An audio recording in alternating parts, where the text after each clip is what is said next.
Sissy, help me! Here is your supplemented outline. Some YouTubers are faking cancer, and even faking death just for clout feels like is normal now. Like so many people are doing it that it feels normalized. Bro, imagine the audacity. Someone literally pretending to have a terminal illness just so people cry over their videos, donate money, and give them pity subs. Like, do you even realize how messed up that is? There are actual people out there suffering. And then there's you, sitting with a camera faking illness for money and fame. And it doesn't stop there. The whole faking death thing just to get views or get sympathy from fans, that's not clout. That's lying. And it's gross. It's manipulative. It's toxic, and honestly, it makes the YouTube community look bad. Cancer is real. Death is real. People actually go through these things every day. And there are people out there losing loved ones, fighting for their lives. While some content creators just sit there, making up fake stories because they want views, money, likes, and attention. And the worst part, people actually believe the fake ones. Sometimes they comment, donate, cry, feel pity over these fake stories. And what does the YouTuber do? Smiles behind the camera, collects views, acts sad for dramatic effect. It's disgusting. This isn't just content anymore, it's manipulation. It's playing with emotions. It's toxic. These people make rage-baiting content and say, oh my god, I have cancer, don't hate on me. And people actually feel bad for them. And even worse, because of these rage baiters, sometimes people who are actually telling the truth get buried. People think they are the ones lying and faking it all. Just imagine how they would feel. Imagine when someone is actually fighting these diseases and then someone online is just faking it to make money out of it. Just how terrible that would feel. Not just that, but sometimes people even fake their death, just to go viral, for sympathy, and that's just awfully messed up cause there are actual people out there dying. People are losing their loved ones and you're using it for clout. I will not call them out directly, but I've seen so many YouTubers faking cancer and death that it's crazy. Like, it's embarrassing how you're using such a thing for clout. And because of these people, sometimes we even doubt the ones who are telling the truth. It's never worth faking tragedy, and it's definitely not worth lying to millions of people for temporary attention. I'm sorry if I said anything wrong in this video or hurt anyone, but I think I will end the video here. As always, have an amazing day or night.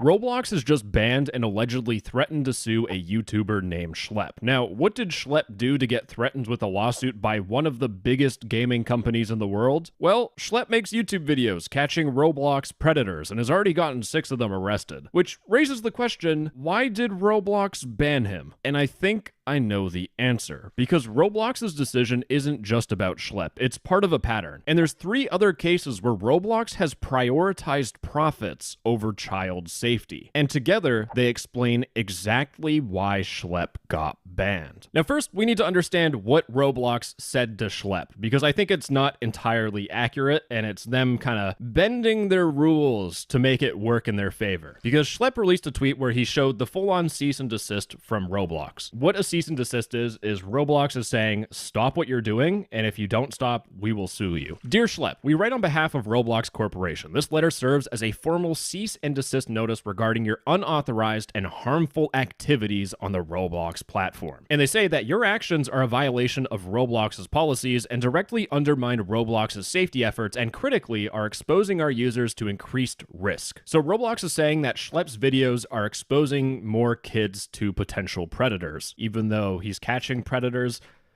Let's hear the reasoning. Roblox says those actions include engaging in simulated child endangerment conversations, sharing or soliciting personally identifiable information, and directing users to move conversations off platform. Now, in Schlepp's own video, which I'll have linked in the description, he directly addresses each one of these claims. Roblox is claiming that I'm engaging in simulated child endangerment conversations. What? Most of the chat logs are on Discord, and they're accusing me of getting people off of platform onto different social media sites. I guess that's worth a cease and desist and an IP ban of every single account that I own. That's just crazy. They also say sharing or soliciting personally identifiable information. I have no idea what they're referring to this. I would love to know what they're talking about. Are they referring to the fact that I give the information of the predators that we find to the police? And here's the thing, Roblox could have easily turned a blind eye to this. They could have ignored Schlepp and just let him catch Roblox predators because measurably there would be less predators on the platform. But instead, Roblox is using these policy violations as a tool to intentionally ban Schlepp. And there has to be a deep-rooted reason why they felt the need to basically nuke Schlepp's whole entire career by blocking him from Roblox, because further on in the email, Roblox states, while Roblox acknowledges that your stated intentions may be to protect children, and while it recognizes the serious nature of online predatory behavior, your methods, including failing to immediately report suspicious activity to Roblox through proper channels, are actively interfering with Roblox's established safety protocols and critically are exposing Roblox's users to increased risk. And I just want to show you how ironic this whole entire sentence is, because Schlepp has made a tweet talking about how he arrested a predator he caught in his last video. And he said, mind you, we reached out to Roblox, gave them all the info, and they left him up on the Roblox platform where he continued to get back on and access the platform after being bailed out, which could result in more kids being harmed. And eventually, Roblox did terminate the predator, but this was after the video and after Schlepp even reported him. And it really seems like Roblox only cares when it is a public thing they have to worry about. I hope you see how this is complete bullshit. According and pursuant to Roblox's policies, Roblox will be closing your accounts, so all of Schlepp's accounts banned. And please note that the Roblox community standards prohibit opening new accounts to evade an enforcement action. Therefore, we demand that you cease and desist from accessing the Roblox platform. And Roblox states that they will take appropriate legal action against Schlepp should he continue to violate the Roblox community standards. And they specifically threaten claims for breach of contract and violations of the Computer Fraud and Abuse Act, which prohibits unauthorized access to computer systems and data. What this legal email is saying is that if Schlepp signs up for a Roblox account, that is equivalent to hacking into Roblox. That is fucked. But this is only half of what Roblox did around Schlepp's ban. Roblox on their own corporate website made a newsroom posting talking about how Roblox partners with law enforcement. Considering this happened a day before Schlepp's ban, it's clear that they were preparing for this sort of backlash. But a lot of this article is talking about how Roblox works with law enforcement and how Roblox cares about kids and enforcing their platform. Admittedly, to be clear, to concede for a second, Roblox does provide information of predators to law enforcement, but the point of this post, considering it got posted a day before Schlepp's ban, isn't just for Roblox to say how awesome they are, it's to highlight this section here, vigilante groups. Because in this post, Roblox says that law enforcement professionals are best positioned to investigate potential crimes, 100% true. Therefore, we want to be sure that any violations on Roblox are reported and acted upon through the proper channels. Unfortunately, there are cases of vigilante groups or individuals violating our policies to entrap users or otherwise self-police the platform. And while these groups may appear to have the public's interest at heart, they are in fact acting in ways that could be harmful to others, both on and off our platform. For example, their efforts may leave bad actors on the platform longer simply to create more sensationalized social media content. Now, I have my own opinions about this, but let me finish reading what Roblox says. Action taken by vigilante groups increase the risk of more users being exposed to bad actors and can delay enforcement efforts by both Roblox and law enforcement. So that's what Roblox is trying to paint here. Vigilante groups are all bad. And to be honest, on Discord, I have personally seen the most scuffed imaginable. And a lot of it is actually addressed in Roblox's response. The first thing Roblox talks about is entrapping users, and this is the biggest problem with vigilante groups. If you as a catfish are trying to steer the conversation towards more predator stuff and adult stuff, that could be used as a legal defense for the predator to say that they were entrapped. And there are cases where predators do try that defense, and there are some cases where it works and the predator just gets out of jail. In fact, it potentially could have just everything up because maybe law enforcement was looking into that guy already. And with vigilante groups, there are two different horrors that I see. One of them is that there are teenagers that try to catfish predators. Yeah, my brain hurts every single time I see one of those, and it just kills me on the inside. But I have seen people pretend to be vigilante groups. All these minor victims come to them seeking comfort and help, and it turns out the vigilante group is actually just filled with like seasoned predators who have done this stuff for years, and then they just victimize the victims again. So that's kind of why I don't like vigilante groups. But let's talk about Schlepp for a second, because when I first met Schlepp, I was skeptical, and I kind of did interrogate Schlepp without him knowing. But when I was talking to Schlepp, there were two important things I wanted to figure out. Is he entrapping users, and do the victims have their cases reported to law enforcement? Now, when it comes to reporting things to law enforcement, I have talked to an industry professional that has done this stuff, and they told me that my job as a YouTuber is to make sure people know how to report things. I shouldn't be doing the reports for people. I should be giving people links and telling them how to report things to law enforcement, like going to the NCMEC or going to local law enforcement. And you see this thing that's been on screen for like the last 15 seconds? This is from Schlepp. When people email him about Roblox predators, he sends a big copy and pasted list of like what to do, a template. Exactly what the industry professional told me to do. So Schlepp's doing things by the book there. And if you watch any of Schlepp's videos, he makes it immensely clear that he's avoiding entrapment. In fact, If you talk to predators like straight off the get-go, that's entrapment. That is literally what entrapment is. We almost always play a naive kid who doesn't know anything about this stuff, so they teach us about this stuff. So by like the two metrics that I see a lot of vigilante groups fail at, Schlepp is doing everything by the book properly. And here we have Roblox trying to say that he's trying to create more sensationalized social media content. And peeling back the curtain for a second, just as a YouTuber, making a predator exposed video, it's pretty easy. If you do everything incorrectly and you just fuck everything up and you don't care about actually trying to get the predator put in jail. Because you could just paint someone as being a predator because you entrap them, and kaboom, you have a free video, you don't have to worry about anything. But going through and making sure you aren't entrapping people, actually dealing with victims and making sure they go to law enforcement, all that stuff you don't get paid for, doesn't make a better video. It makes it harder to make the video. So this is really like, this is quite an insult from Roblox. They're really discrediting the amount of behind the scenes work that Schlepp has done to make sure things are as by the book as possible. So then why did Schlepp get banned? Now this is my opinion, and I'm saying this because I also don't want to get a nice email from Roblox saying, you're gonna get sued.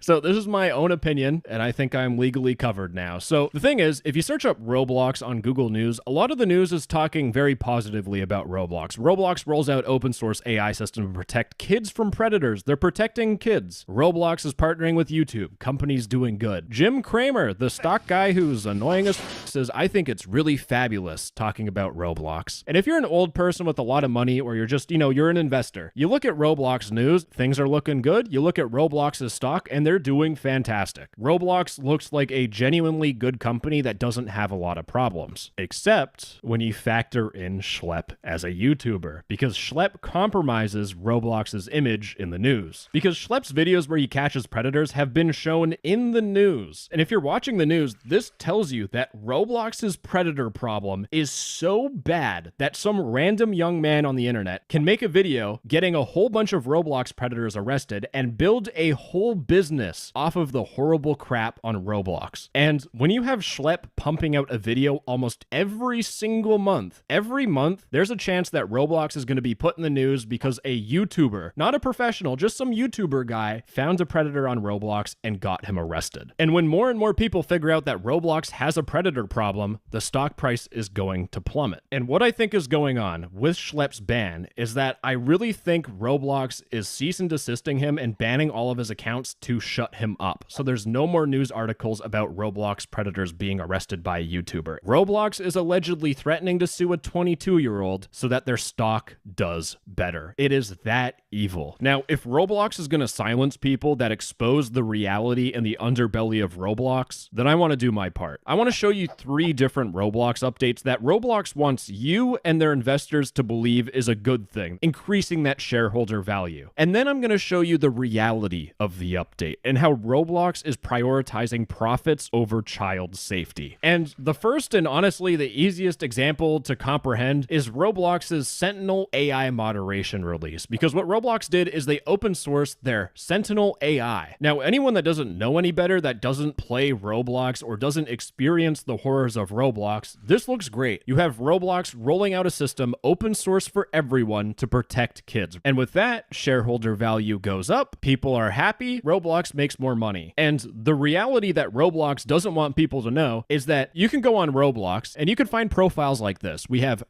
Cubs. This is like furry stuff. It's just underage furries. This account is still up, by the way. You look at their previous usernames, it's the same username as in the screenshot. This account did not get banned for having that username. Oh, don't worry. You can see all these tabs. It gets worse. We have this account here called Babies. They did get banned, thankfully, but let's talk about accounts that I found on Roblox. Now, I found this profile here, Roblox _user _ a whole bunch of numbers. Now, the reason why their username is like this is because Roblox changed their username. Like, they got punished and they were forced to change their username. And what their username was before was freeusefem _15. Roblox is like, no. Instead of banning this username and the account with this username, instead we're just going to force them to change it. And I'm really glad Roblox did, because I was confused what the 15 meant in this person's name until I went into their bio and it says 15. Then it has a whole bunch of random words here, and I thought this was Polish, but it turns out this is something called a Caesar cipher. And a Caesar cipher is basically you just get like A and you turn it into a B. You shift it by one letter. And people will use Caesar ciphers to put the most heinous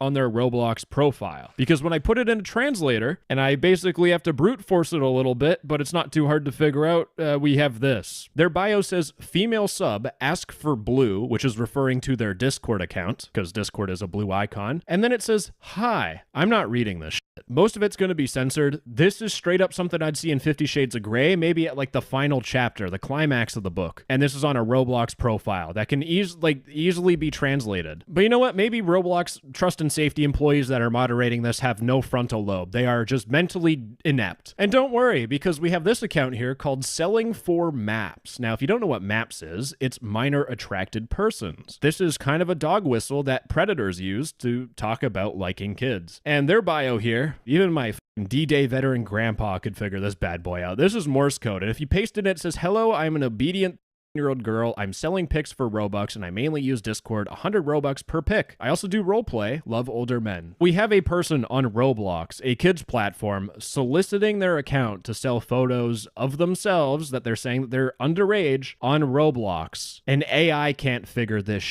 out. Hold on. You know what? I could probably put this into ChatGPT and it would figure out what it's saying. You're writing a message in Morse code. Here's the translation. And here's the thing. These accounts with these horrible bios or bad names have existed on Roblox for years. There's a YouTuber called Rubensim that has covered this for multiple years talking about this problem. And you know what's ironic? Rubensim also got sued by Roblox as well and got the exact same treatment as Schlepp. But these require, you know, competence, having a brain. But apparently the people at Roblox are even illiterate themselves, because this was a chat that was sent by someone saying, I want to give you my body, and this has to be someone who can barely have proper grammar. I wanted to give you my body, and in a place alone. You don't even need to get past the horrible grammar for this one. It just says, I will you. Imagine your young family member opening up Roblox to play some games, and they see this, and then you have to explain to them what that message was. In fact, Roblox's AI system is so good at preventing kids from being exposed to bad stuff that this person here sent the message, want to do the full word of CP and then the N-word. Revolutionary AI. Now, this is one of the more harmful things that I've seen, but there will be Roblox accounts that Binugbog ng back-to-back shifts?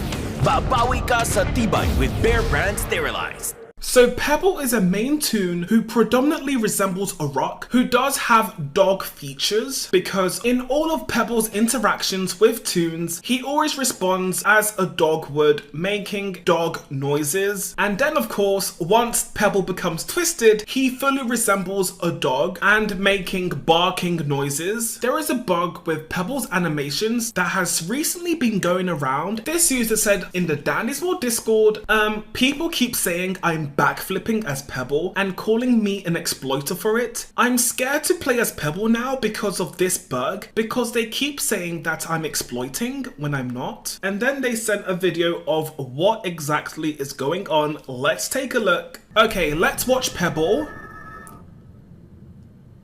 So he's doing his idle animation where he spins round, but it doesn't fully spin round. He actually falls over on top of his back.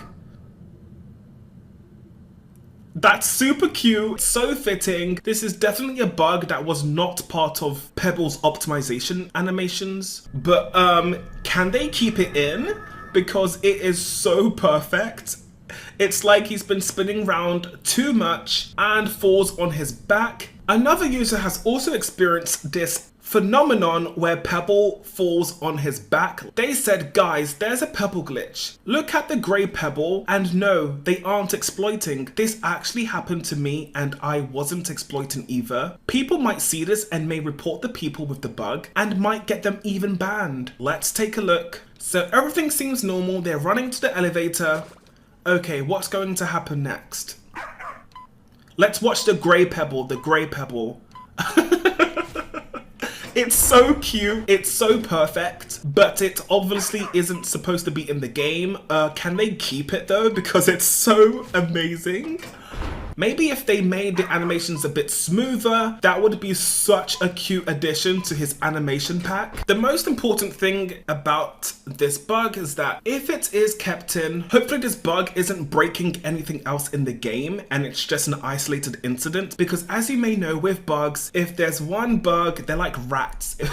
If there's one bug, then there's probably other bugs attached to that bug. So hopefully it's just an isolated incident and hopefully they can actually keep it inside the game. That would be so cool. I mean, it's so perfect. And I'm surprised they didn't even add something like that already, where Pebble just like goes on his back like dogs do, because it's so silly, it's so adorable. Also, I hope nobody has actually gotten banned for this, because it actually does look like an exploit. If you've seen people exploit, that's usually the type of behavior that happens. They go upside down, they do different weird animations that aren't actually inside the game. So hopefully no Pebble players have been banned because of this bug.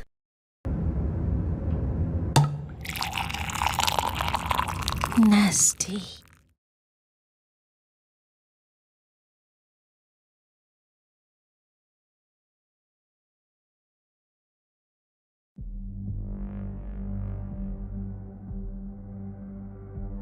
The last 72 hours have been completely insane, with Roblox finally making a direct response to Schlep. On top of that, Roblox was actually caught using AI in the So apparently, a so-called artist almost won a $2,000 art contest with what seems to be fake AI art from all indications, leaving the other contenders, who were all hardworking artists who invested their hard-earned sweat, tears and blood, spending hours on end making actual art for the art competition, with nothing but their crinkly drawing tablets in their hands, clutching their chewed-on tablet pens as a metaphorical consolation prize. Another sad day for artists. Clip Studio Paint, one of the biggest and popular for all the right reasons drawing programs among artists alike, announced their 44th International Art Contest, with the theme being flowers and plants, and a juicy prize pot of 2,000 Uncle Sam dollars and a 3-year Clip Studio Paint activation code for the artist that comes in first place. They also get their art featured all across Clip Studio's social media platforms and also used as the profile picture of all Clip Studio accounts. The runner-up, coming in second place, gets $500 US and $200 for the artists who come in third, fourth and fifth. 6th place to 10th each receive a whopping $100 each. And Clip Studio also had awards for honorable mentions and a few other categories. Not that crazy of a prize pool, but at least it's something for all the artists who shared their art in the competition. There was so much good art submitted under the CSP contest hashtag, and it was just so awesome seeing all all these amazing artists putting their time into creating something they really enjoyed and will be proud of, even though, well, there was a cool soothing cash prize attached to the competition. Now fast forward a couple of weeks, Clip Studio Paint finally announced the winners of the art contest, and while all three of the artists all looked to have made very impressive art, one of these quote-unquote drawings looked rather suspicious. Now, according to the official rules of the competition, entries that have fan art depicting real people or existing characters, products or brands will not be accepted. So basically everything you drew had to be off the dome or an original character of your own choosing. Entries that were traced or copied from illustrations, photos, videos, etc. and were not created by the contestant will not be accepted. So basically no cheating or stealing. Entries that were mainly created through the use of AI, artificial intelligence, will not be accepted. Do I even need to say anything? Well, apparently after going through the vigorous process of painstakingly going through all the artwork that was submitted to the competition and choosing their winners, it will seem the judges or whoever picked the drawings did a great job in selecting the winners, but somehow one fake artist slipped through the cracks and miraculously came in right up in second place, beating a host of other amazing artists who had more or less spent time making their drawings themselves and almost taking the crown and winning the entire competition themselves. Second place is absolutely AI generated. Really disappointing to see a supposedly reputable art contest being that easily duped. Second place is 1,000,000% AI, $500 for an AI generated image. Wow. AI was clearly used at least to some degree to create the second piece. Not sure what kind of people judge and prove these contests, since you can see in the comments that people who make art can tell something is off at first glance, and then of course examine the details to be sure. Please do better. Maybe hire some artists. You are an art company, for fuck's sake. This image, which was submitted by a now private and or deleted account on Instagram, is what was stirring up the pot and causing a ruckus under Clip Studio Paint's post. Taking a look at the image at first glance, you can immediately feel something is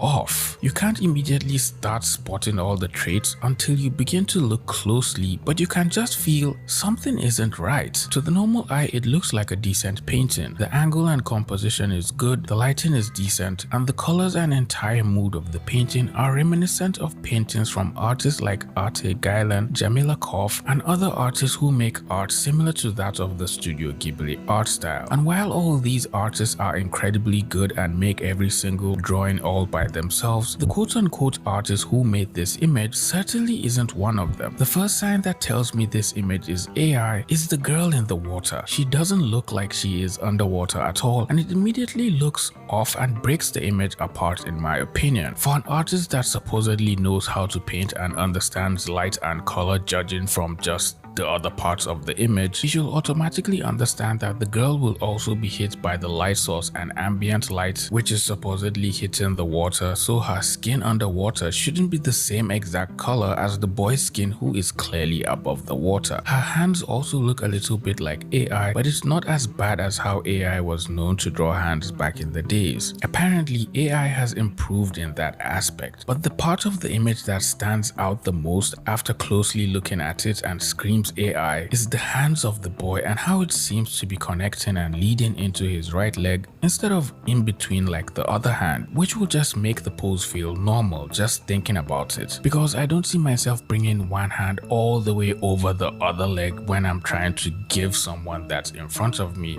a little flower. The pose just doesn't make any sense. The trees, foliage and leaves mostly look believable since it's easy for AI to replicate that, because those parts of the painting don't really require that much detail and could easily be passed off by using broad simple strokes just to imply detail. One thing I will note is how this part of the reflections from the flowers looks a little too mushy and resembles typical AI slop compared to other reflections all in relatively close parts of the painting. Typically you'll expect this amount of ripples and loss of details from parts of the water where there's movement in. In this part of the painting, that will be where the girl's hand is coming out of the water, but but I don't know. Maybe I'm just thinking about it a little too hard for absolutely no reason at all. Any more thinking and I might end up being the modern day Isaac Newton for AI art apologists. The so-called drawing ended up getting more scrutiny than Pedro Pascal's sexuality, and people in the comments were calling out the quote-unquote artist, telling them to post a time-lapse of them making the drawing, or at least a step-by-step process of their drawing, so all the people accusing them of using AI could be put to shame, and they could also pry the $500 from the cold hands of Clip Studio Paint officials. But apparently the artists, in air quotes, posted their drawing process, and the people who saw it said it still didn't look convincing enough because some parts just looked traced and sloppy to have been drawn by the same artist that posted the final image everyone was raving about. The second artist has never drawn in that style ever. In their process video, it was only blocking, never rendering the piece. They clearly used AI to render it. The artists can clearly draw from their other work, but they did not fully draw this piece. I went on the page to give it the benefit of doubt, but even I can say it's highly suspicious that their speed paint time-lapse just ends as they get to the subject. The subject speed paint is just clicking layers that are already completed, such as the flower. The second one looks like traced AI. If you see the speed paint on the artist's profile,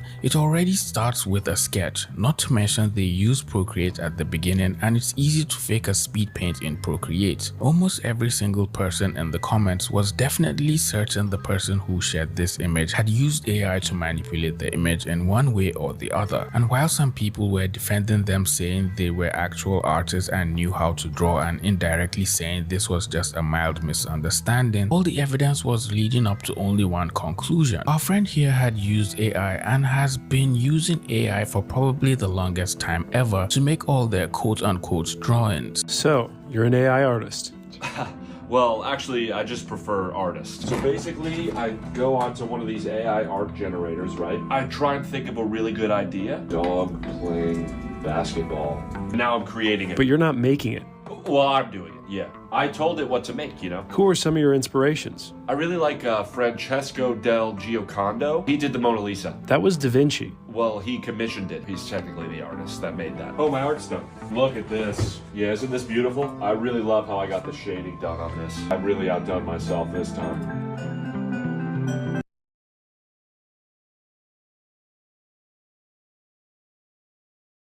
After this whole drama ensued, they immediately went private or deleted their account because I tried searching for them to see the rest of their drawings for myself, but I couldn't find the account on Instagram. Fellow internet yapping colleague Viora had the delusional idea to make a video of some of their art just before the page disappeared, and she shared it in her video. Again, because their entire page is now deleted, I'm showing work from their website. This was linked in their Instagram before they went private, and I looked at it prior, so it was just in my history. And what you're seeing on screen is kind of what they had on their Instagram page, just a lot of concept art, some scenery. So I definitely understand why a lot of people did not think they used AI, because they were very professional and they called themselves a concept artist and map painter. On their page, you can also see that they worked with a lot of high-end clients like Riot Games, Microsoft, Sony. But one thing that stood out was Nvidia. I don't have screenshots of this, so you're just gonna have to believe me, but before they had Nvidia concept designer in their bio. And this comment over here can hopefully vouch for me. And if you don't know,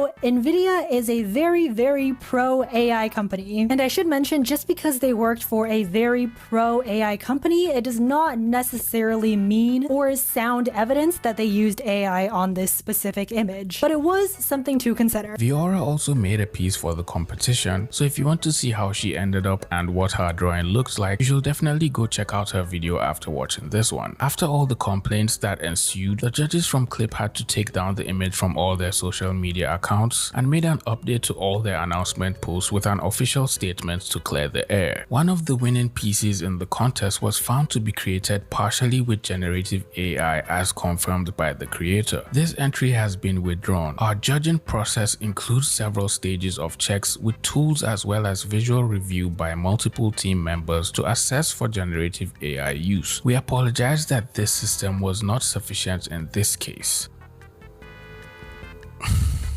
I mean, I'm glad the person just admitted to them using AI in the first place instead of having to just lie about it, I guess. We hope for this contest to be a fun and fair experience for all creators who join. For future iterations, we will clarify the rules on generative AI use and re-examine our review system. People were still frowning and pointing fingers at Clip Studio for not properly scrutinizing every individual artwork that was submitted into the competition and for almost allowing someone using fake art just win the entire competition. They called Clip Studio out in lengthy posts and shared their frustration about the situation. At this point, Clip Studio Paint, the literal software and the one who held the event in the first place, should have known better on how artists stand in the AI usage. The artist shouldn't even be qualified as an entry. Not only did this artist enter the competition with AI artwork, they even got second place. I think the artist probably thought no one would suspect a thing and didn't expect to be picked as a winner. Thank goodness they admitted their wrongdoings, but again, CSP is in a larger fault here. Couldn't you at least hire a real person to review the selected winning entries before posting them? This is truly outrageous and a disgraceful mess coming from such a large company. The second entry is clearly made with AI. I can't believe there isn't even a single person in the company who can tell which entries are clearly fake. This one was easy. Artists will lose all motivation to participate in Clip Studio contests, and I wouldn't be surprised by the decline the platform will experience in the coming months. Congratulations, you were completely fooled by an intelligence that goes beyond the human eye, and the worst part is you are artists. I think at this point we shouldn't be pointing fingers at each other saying, oh, it's your fault, oh, it's yours, but we can't shift all the blame from Clip Studio Paint. Knowing the state of art and how rampant the use of AI generated art is within the art community and the rest of the internet, the judges of the competition should have paid closer attention to each applicant's drawing and even extra attention when choosing the final winners, just to avoid situations like this happening and demoralizing all the other artists who participated knowing fully well they probably wouldn't even win and were just trying to gain some experience or just drawing for fun. This also isn't the first time AI art has been used in art competitions and ended up being picked as a winner. A similar situation happened some years back where an AI artist entered an art competition and ended up winning the entire thing using AI art. AI just won an art competition and artists are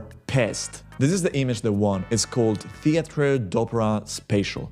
I guess that's how you pronounce it. It won Colorado's State Fair Fine Art Competition in the digital art category, but this is the problem. The artist behind it, Jason Allen, did not say that it was generated by AI until later, and it created a mess. Artists are pissed because the piece of art was created by an algorithm, not by a human being. Someone even said we're witnessing the death of artistry unfold.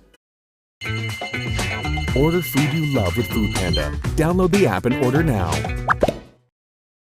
Unfold before our eyes. But Allen says that his input was instrumental. He tested hundreds of prompts and spent weeks fine-tuning them to get what he actually really liked. And so he's pissed at artists because he says that they are not valuing his human input. I think we are confusing art with craftsmanship. Art is art because it gives you emotion, not because somebody used a brush. Now I know software companies that make digital art programs and devices are well aware how harmful AI art is to the same artists that are using the devices and programs they're developing. And while some of them have made clear that they will not be partnering with any use of AI in their programs and including it in any updates, some others are promoting the use of AI art to artists, saying it's the next level of human creativity and will aid artists in making better pictures. One of our most popular drawing device manufacturers even went ahead to sponsor an art contest which was promoting the use of AI art in the competition instead of encouraging artists to use their own creativity to make their drawings. Wacom, a Japanese company that manufactures drawing tablets for artists, is under fire online for being the sponsor of a high school AI art contest. The AI art contest is hosted by Seifu University, an IT college in Osaka, Japan. It is open to all high school students in Japan, and according to the contest's website, the goal is to, quote, spread knowledge and interest in generative AI among high school students and, quote, foster creativity through art production using generative AI. This is the promo poster for the contest, and at the bottom here, you can see that Wacom is listed as one of the sponsors. This upset a lot of artists because Wacom's entire business is selling drawing tablets to artists, designers, and photographers so that they're able to unleash their creativity. These pages images are taken from Wacom's official website and markets products, including its stylus pens, as powerful companions to artists. So Wacom sponsoring an AI art contest seems to go against the company's entire philosophy of supporting artists. This is not the first time that Wacom has been caught up in controversy about AI art, though in January, the company copped backlash from the artistic community after using AI-generated art in a New Year campaign. In a statement, Wacom apologized, explaining that it had purchased the images from a third-party vendor. Back to the AI art contest. So on the contest official website, it states that entrants must use AI art generators DALL-E 3, Stable Diffusion, or Niji Journey to produce their art. The winner will take home 30,000 yen, or around 289 Australian dollars in prize money. This whole situation is just bad, and I feel this rampant use and promotion of AI art by the same companies that pioneered digital art is going to cause quite the stir in the younger generation of artists just starting out, making them consider just using AI instead of actually learning how to draw. And while people are starting to see just how disruptive AI is to actual artists, I hope younger artists will be able to understand and overcome the pressure of seeking faster shortcuts or validation, and instead persevere through making actual good art and spending the time it takes to get better. Well, it looks like you made it to the end of this video. If you enjoyed this video, please leave it a like, share the video with a friend, and subscribe to the channel if you are new here. With all that being said, I'll see all you pretty penguins in the next video. Bye.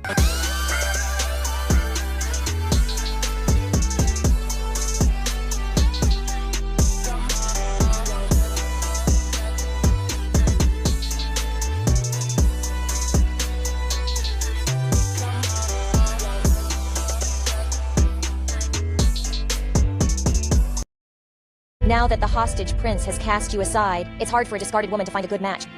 How about I arrange one for you?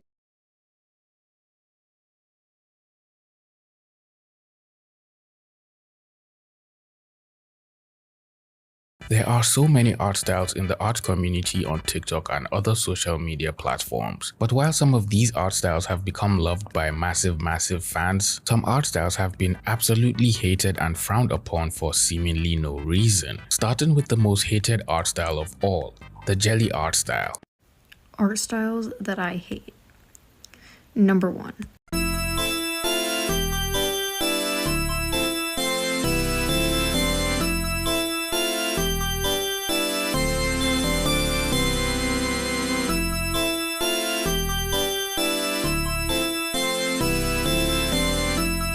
The popular jelly art style has been around for quite a while. A lot of artists have drawn in various forms of this art style, and while this cute, colorful, juicy looking lips and rather fancy looking eyes with full lashes art style is quite popular in the art community, it has garnered likewise as much hate as its popularity. Jelly art style is cool, but they all look the same. Jelly art style always has same face syndrome. They never look different from each other. Jelly art style is so boring. It's obvious a large number of people are clearly infuriated by this art style because of its sudden popularity, and are saying all the artists who draw in this art style all make art that look incredibly similar. The faces always look the same for the most part, and they all have a similar way of rendering the face, which is kinda how art styles work. But most of the hate the jelly art style receives was heightened after a popular artist who also draws in the jelly art style on TikTok called out another younger artist for supposedly stealing their art and tracing it. People began attacking the artist, but they then posted a process video showing that they made the entire drawing themselves and only used the other artist's work as a reference. The whole situation caused a huge back and forth with people calling each other names and whatnot, which just left a sour taste about the art style in everyone's mouth, especially on TikTok.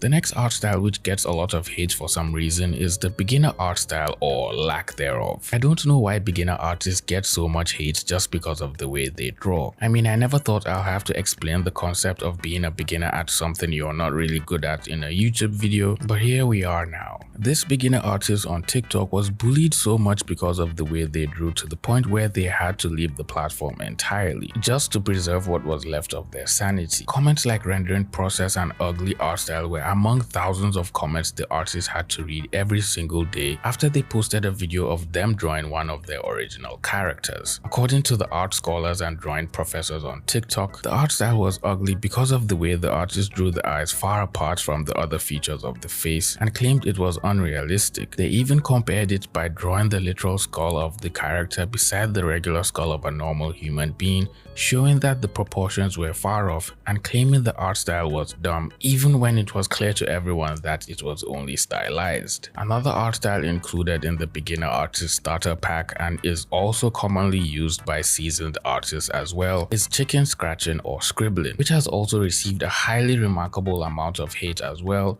for no reason at all. According to the artist on TikTok, chicken scratching or scribbling your drawing before finalizing on a stroke and cleaning it up makes the drawing look ugly and amateurish. So beginner artists and everyone else who draws in that art style should completely avoid it. No questions asked. Personally, I don't have a problem with chicken scratching or scribbling when you draw. There's nothing wrong with having a few extra lines in your drawing, and to me, I actually find it kind of appealing. I have drawn with both clean lines and sketchy lines, and to be honest, I feel the sketchy lines give the drawing so much more character and confidence, much more than clean looking line art. The next art style that gets absolutely hated, especially on TikTok, is none other than Cooline's art style. Please tell me why everyone is hating on our smegsy mommy's art style. That right there is the face of someone who has faced multiple sexual assault charges.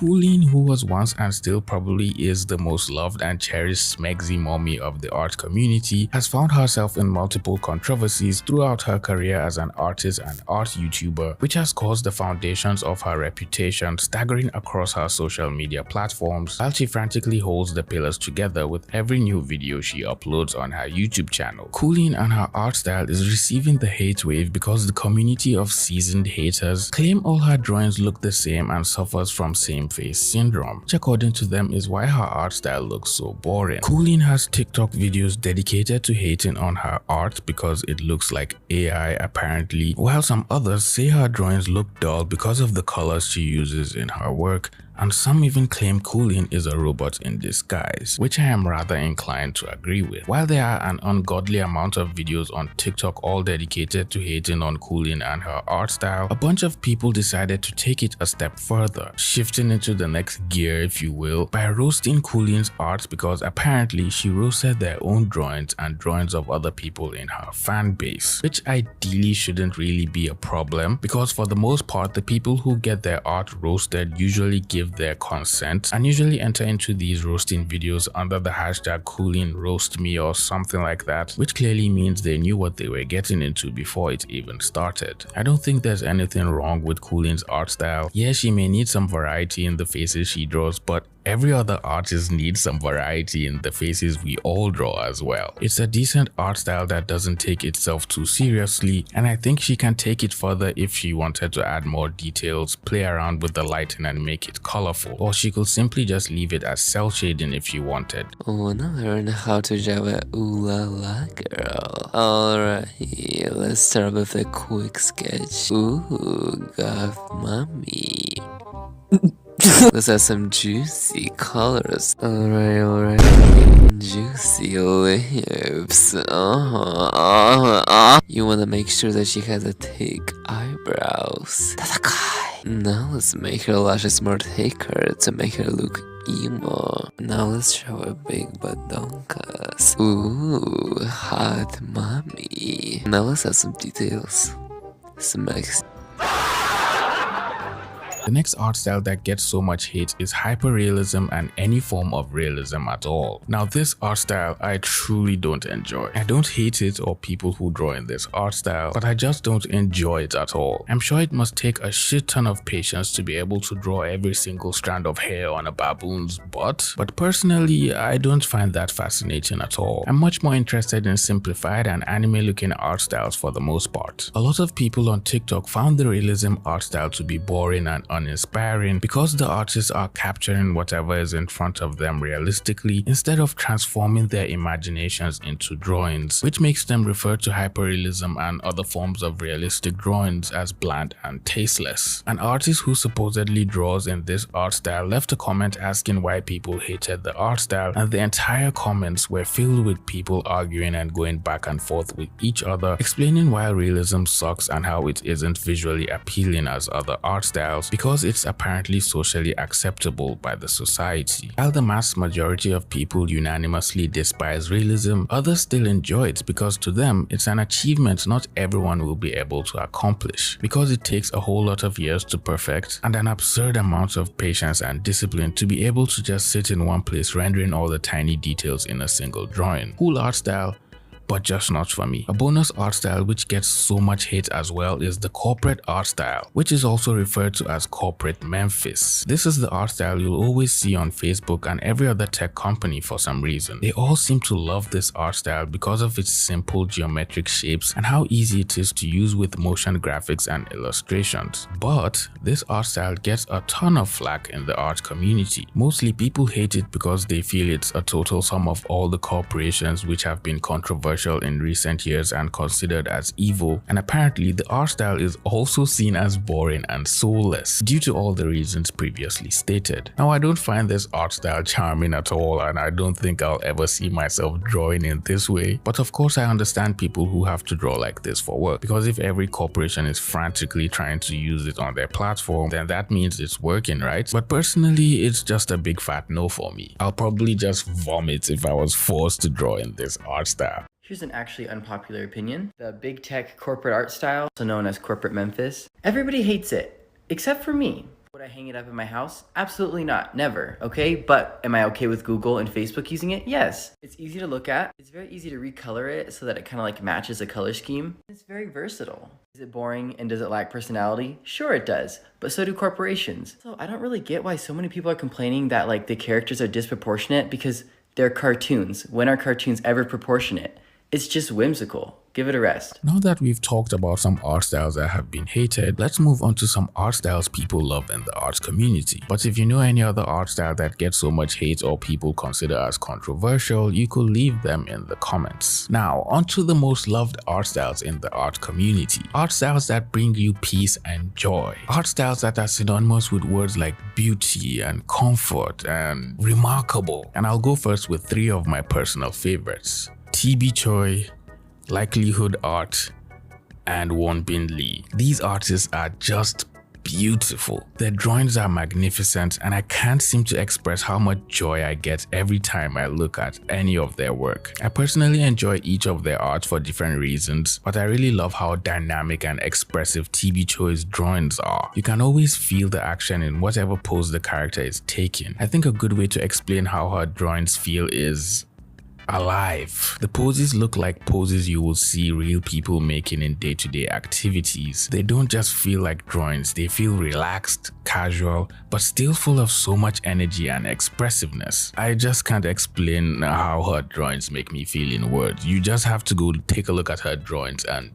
see for yourself what I'm talking about. The Mo art style. Now, I never really knew what this art style was called, but apparently everyone seems to love it for some reason. It basically is the cute anime art style with really big eyes and bright, vibrant colors. Apparently it's synonymous with early 2000s anime, and everyone seems to like it. It's basically another form of cell shading with super vibrant, saturated colors, and there's also a fairly good amount of detail on the hair.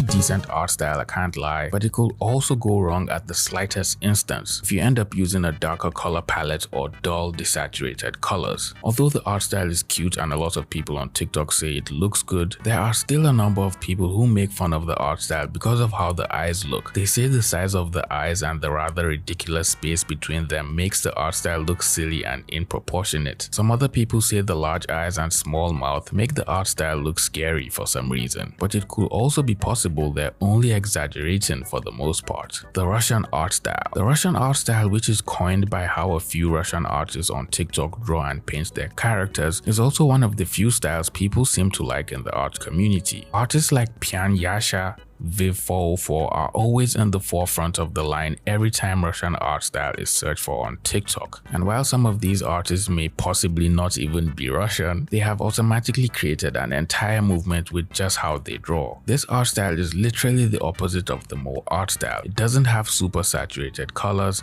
the drawings are mostly moody and dark, and the characters all seem to be brooding for some reason. This is a rather interesting art style. I think people who want to try and draw and paint like this will probably need to understand how to paint moody lighting with a muted color palette, but there's nothing wrong with trying it out and finding something you like in the process. The anime painterly art style. The anime painterly art style with a little dash of semi-realism is an interesting art style people seem to enjoy in the art community as well, myself included. While some artists take this art style and go crazy with it, adding as many details as possible to their paintings and then rendering them out, some others keep the anatomy stylized but still use realistic lighting when painting the characters. Other artists use a desaturated color palette in their work, while some have very vibrant and bold colors. There's multiple ways of using this art style, and every artist that draws in this art style all have their own way of approaching painting like this. I think it's a very good art style, a lot of people love it, and you'll find a ton of fan art drawn and painted in this art style as well. Definitely a 10 over 10 art style, I highly recommend. But out of all the art styles on the internet, the art style that caught people's attention and made everyone stop in their tracks, giving other artists a run for their money, is the hyperpigmentation art style.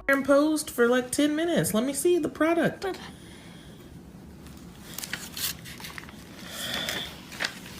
Is that me?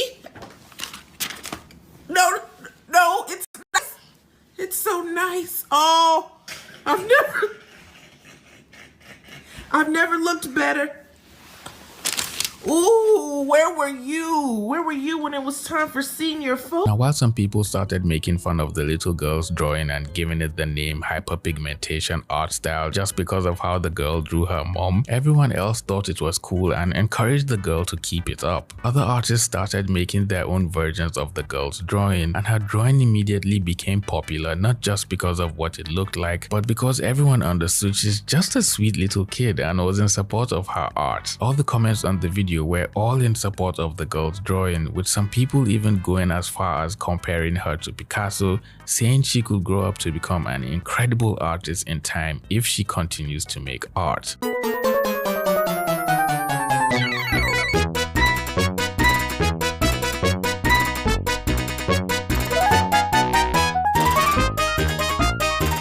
Ladies and gents, cats and kittens, it has finally happened. The community came together to support an artist instead of laughing at them and bullying them. I'm truly proud of everyone and how far we've come. Now all we can do is hope this positivity lasts all through the year, but with how TikTok is set up, just give it a week or two and we'll all be in a new drama entirely. Well, it looks like you've made it to the end of this video. If you enjoyed this video, please leave it a like, share the video with a friend, and subscribe to the channel if you are new here. With all that being said, I'll see all you pretty penguins in the next video. Bye.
The internet has made it easier than ever to become an artist. Any Tom, Dick and Harry can upload a drawing to Instagram, TikTok or Twitter under a hypothetical username and possibly end up getting thousands of likes, an absurd amount of comments, all the while stealing someone else's drawings, pretending to be another person or just using fake generated AI images. But with all that supposed parasocial attention, some of all these accounts pretending to be self-proclaimed artists aren't really true artists at all. They are fake.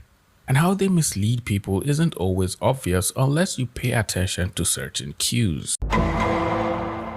First, they steal art, literally posting someone else's drawing and pretending it's theirs for no reason, I guess. Second, they trace art from another artist, but instead of keeping that shit in the computer and claim they were just making studies of the artist's work, they post it online without even tagging the original artist or even trying to explain the situation. Third, and most common of all, they use AI to generate an image and then post it on social media trying to pass off their account as an actual artist. And the worst part is they do this pretty successfully on Instagram and Twitter, with their accounts growing to reach thousands, which is such a smack across the face for actual artists struggling to grow their online presence. Fourth, they pretend to be fake beginner artists by posting really bad art, and then all of a sudden their art miraculously improves out of nowhere, gaining them thousands of followers because people just naturally believed all that drawing progress was actually real. Now when these fake accounts get caught or called out, some of them somehow manage to avoid getting cancelled, even after multiple call out posts from different people on the internet. These fake artists have slowly but successfully overrun the art community on social media and are painstakingly misleading people who are not instinctively blessed with the nose to smell their pretentious art from a mile away. Take this image for instance. One would assume it was made by an actual artist, right? Wrong, 10 points for Slytherin. Or this pretty looking image in the style of Sam Does Art. Also wrong, another fake artist yet again. There have been numerous instances like this where fake artists or accounts pretending to be artists have been called out for trying to pass off their generated art or stolen art as they struggle to build an audience and then start accepting commissions. In the end, Magic Spoon is a high-protein and low-sugar cereal. It's designed to replicate the classic cereal flavors without the insane ingredients list and dangerously high amounts of sugar, while also helping you reach your protein goals. Now, I'm sure you've seen this health cereal advertised all over your social media and probably by some of your favorite YouTubers. I know I have. But I've always been curious whether this cereal was such a miracle product like these influencers claim it is. Surely it can't be super healthy, filled with protein, and taste like the nostalgic sugar-filled cereals I grew up on. So today, I'm gonna dive into the nutrition of this product to determine its health benefits, whether it's worth the steep cost, and also, I'm gonna be trying the product for myself from an authentic, unsponsored perspective. Okay, first thing we have to talk about is this cereal is fucking pricey. I wasn't able to find Magic Spoon at my local grocery stores, so I went online and bought it on their website and ended up paying about $60 for 6 boxes of cereal. And while it definitely costs a little bit extra because you have to pay for shipping if you buy it online, from what I can tell, this is not far from what you pay if you bought it in a store. I also bought some of their protein bars to try, so it ended up being in total about $105 I spent for this video, which I'm still waiting on my YouTube check, and ouch is all I'll say. From what I can find at Walmart, a single box of Magic Spoon is about $10, which is almost exactly what I paid. Now, first of all, this is incredibly expensive for a box of cereal, but it's even crazier when you realize that a single box of Magic Spoon is 7 ounces, which is so small that when I tried to find another brand of cereal with a box the same size, I literally couldn't even find any other cereal brand that offers sizes smaller than 8 ounces other than like those tiny little, you know, cups that they give you at school. And I even found a mega size box of Cocoa Pebbles, which was 27 ounces, which is about 4 times the amount of cereal, and it only cost $5. You're telling me I could get 4 times the amount of cereal for 50% of the cost? If you compare the closest thing I could find, which is a 8.9 ounce box of Fruit Loops for $4, to the 7 ounce box of Magic Spoon for $10, the cost per ounce is $1.43 for Magic Spoon versus the 44 cents for the Fruit Loops. Now, obviously, when you try to use higher quality products and make things healthier, it does increase the cost of the product. If you want to make a product like this that has no added sugar, a bunch of protein, while also being keto friendly, gluten free, grain free, soy free, wheat free, and naturally flavored, then it's gonna end up costing you a little bit extra, for sure. But regardless, I think it's still really important to understand how much they have hiked the price of the cereal. They were straight up like, let's not even do greedflation or shrinkflation. Let's just offer as little amount as we can with the highest price possible. Like, they didn't even try to slowly sneak it in there like most companies do. They were just like, let's just be honest. We're just gonna fucking charge up the ass for like hardly any food. I mean, at least they're honest. I don't know. Honestly, for me, this is enough for me to not even consider buying this product. It's just way too expensive. However, if you have a bunch of disposable income, is it even worth buying at all? Well, let's talk nutrition. The main selling points of this cereal is that it has low sugar and is packed with protein, which is definitely important. And one of the big problems with traditional cereal is it's just packed out the wazoo with sugar. And it has maybe 1 or 2 grams of protein max. It also usually has very little fiber. And personally, I try to get a lot of fiber and protein in my breakfast. So because of that, I've largely been avoiding cereals for the past couple years. I absolutely love me some cereal, but I just cannot physically justify it. So in theory, I really like the idea of Magic Spoon. If I can eat my favorite cereal and also get all the nutrients that I want, then I'm in.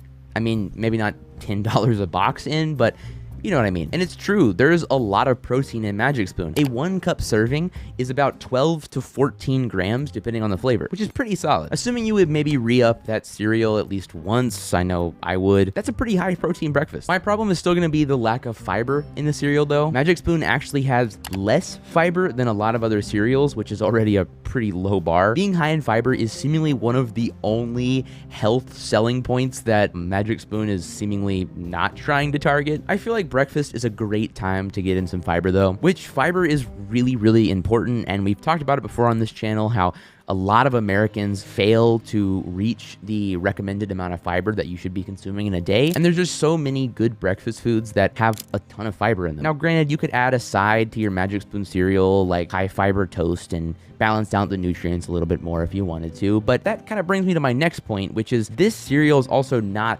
super low calorie or anything. 1 cup is about 130 to 170 calories depending on the flavor, and that amount is actually on par with Cocoa Pebbles and is even higher than something like Fruit Loops and Apple Jacks. However, to be fair, this isn't an insane amount of calories or anything like that, and you're going to be consuming 14 grams of protein, so you're going to be a lot more satiated than if you were to eat a bowl of Cocoa Pebbles, which is just pure carbs. Speaking of which, what about carbs? They love to advertise on their boxes about their net carbs, which is usually 4 to 5 grams. And if you look at something like Cocoa Pebbles to compare, a single cup of Cocoa Pebbles has 35 grams of carbohydrates. So that seems like such a vast improvement. However, it's worth noting that net carbs does not equal total carbs. If you look at the nutrition facts on a box of Blueberry Muffin Magic Spoon, you'll find that while it says 5 net carbs on the front, it says 15 total carbs. Net carbs are essentially the idea that not all carbs are used by our body in the same way. And because of that, if you're doing a diet like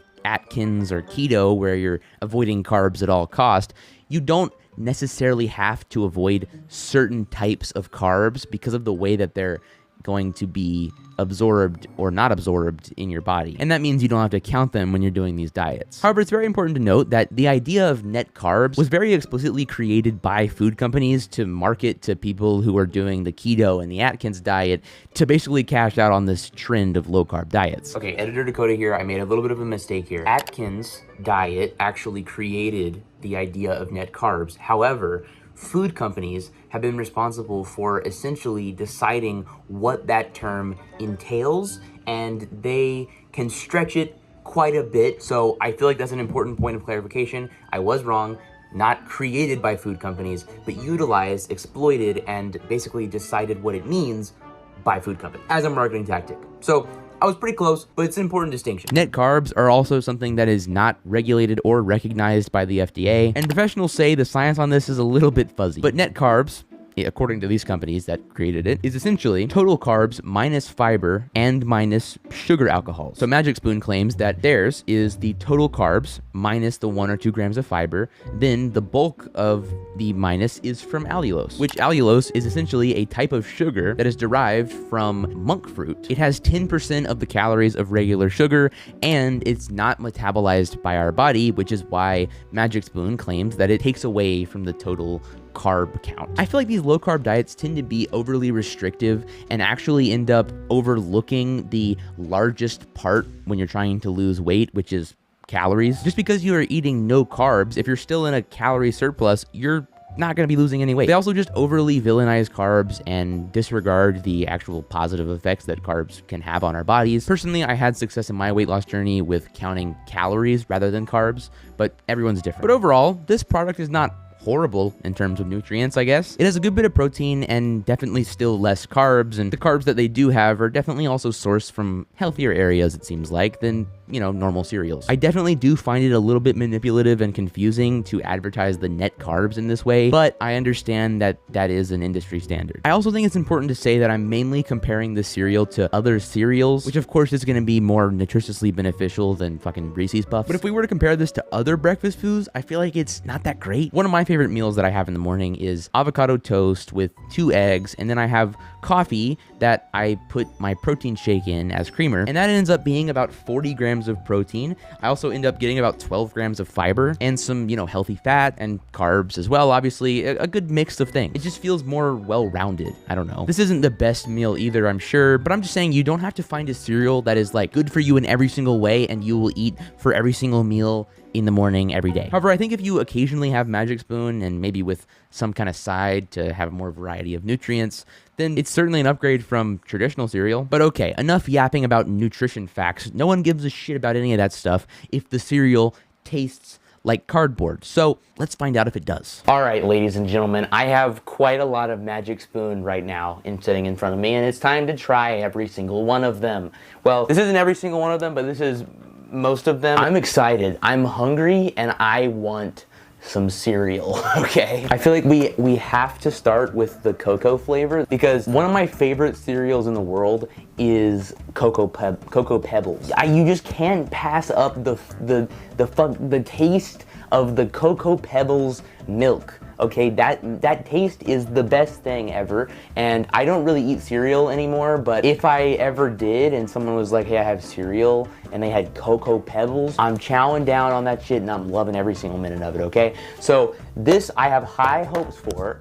The only problem is it is a protein cereal, so and it has 0 grams of sugar, so I'm a little bit worried about what that's going to entail, but let's find out. Okay, before I actually sit here and take a bite of this though, I have to explain something. I have 2 fake teeth all the time. You see how I have all my teeth? Well, 2 of them are fake, okay? 2 of them are inside my retainer, and so in order to eat things, I actually have to take it out. So if you notice that I'm missing 2 teeth, I'm fine. It's just that I have a retainer that I usually wear, and that's why it looks like I have all my teeth. I'm working on getting implants, but it's a long, painful, and annoying and expensive process, so it's taken a little bit. Just wanted to preface that.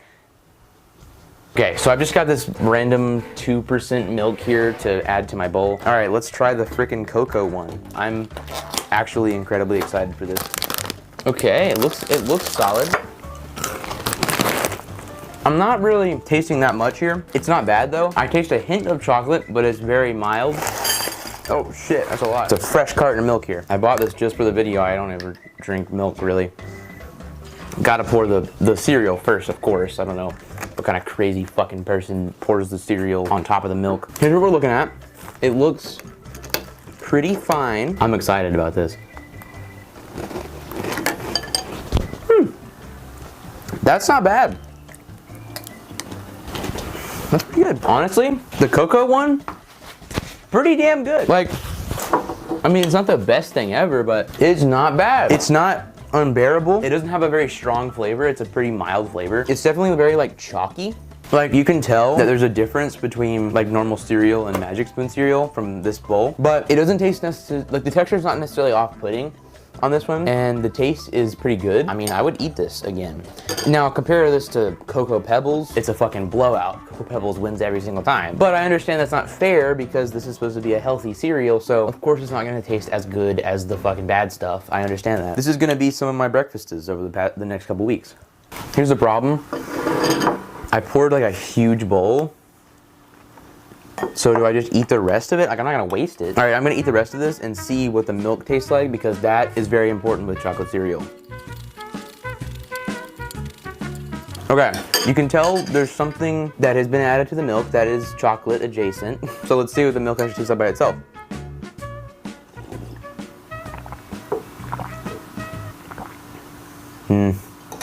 Maybe I just gotta add more of it, but it's not very good. I'm someone who like hates milk. Like, I never drink milk. I was always an almond milk person because I think I had a bad experience with milk when I was like 6 years old where I had like spoiled milk, and ever since then I just don't taste milk the same way as I did before that. It's weird. I know it's weird, but I can't drink just milk by itself.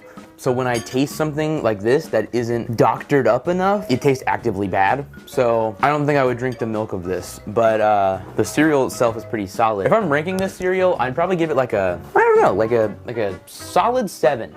A solid 7. Let's go next to the fruity cereal. I'm personally actually really excited about this one because my friend Zach, shout out Zach, by the way, he told me that he actually eats Magic Spoon cereal sometimes, and he said this was one of his favorite ones. It was the fruity one. So I'm actually really excited to try and see if he has a good taste or not. Zach, this is for you. Okay. What? Only 30 minutes left? Use CC to solve it. Here is your supplementary downline.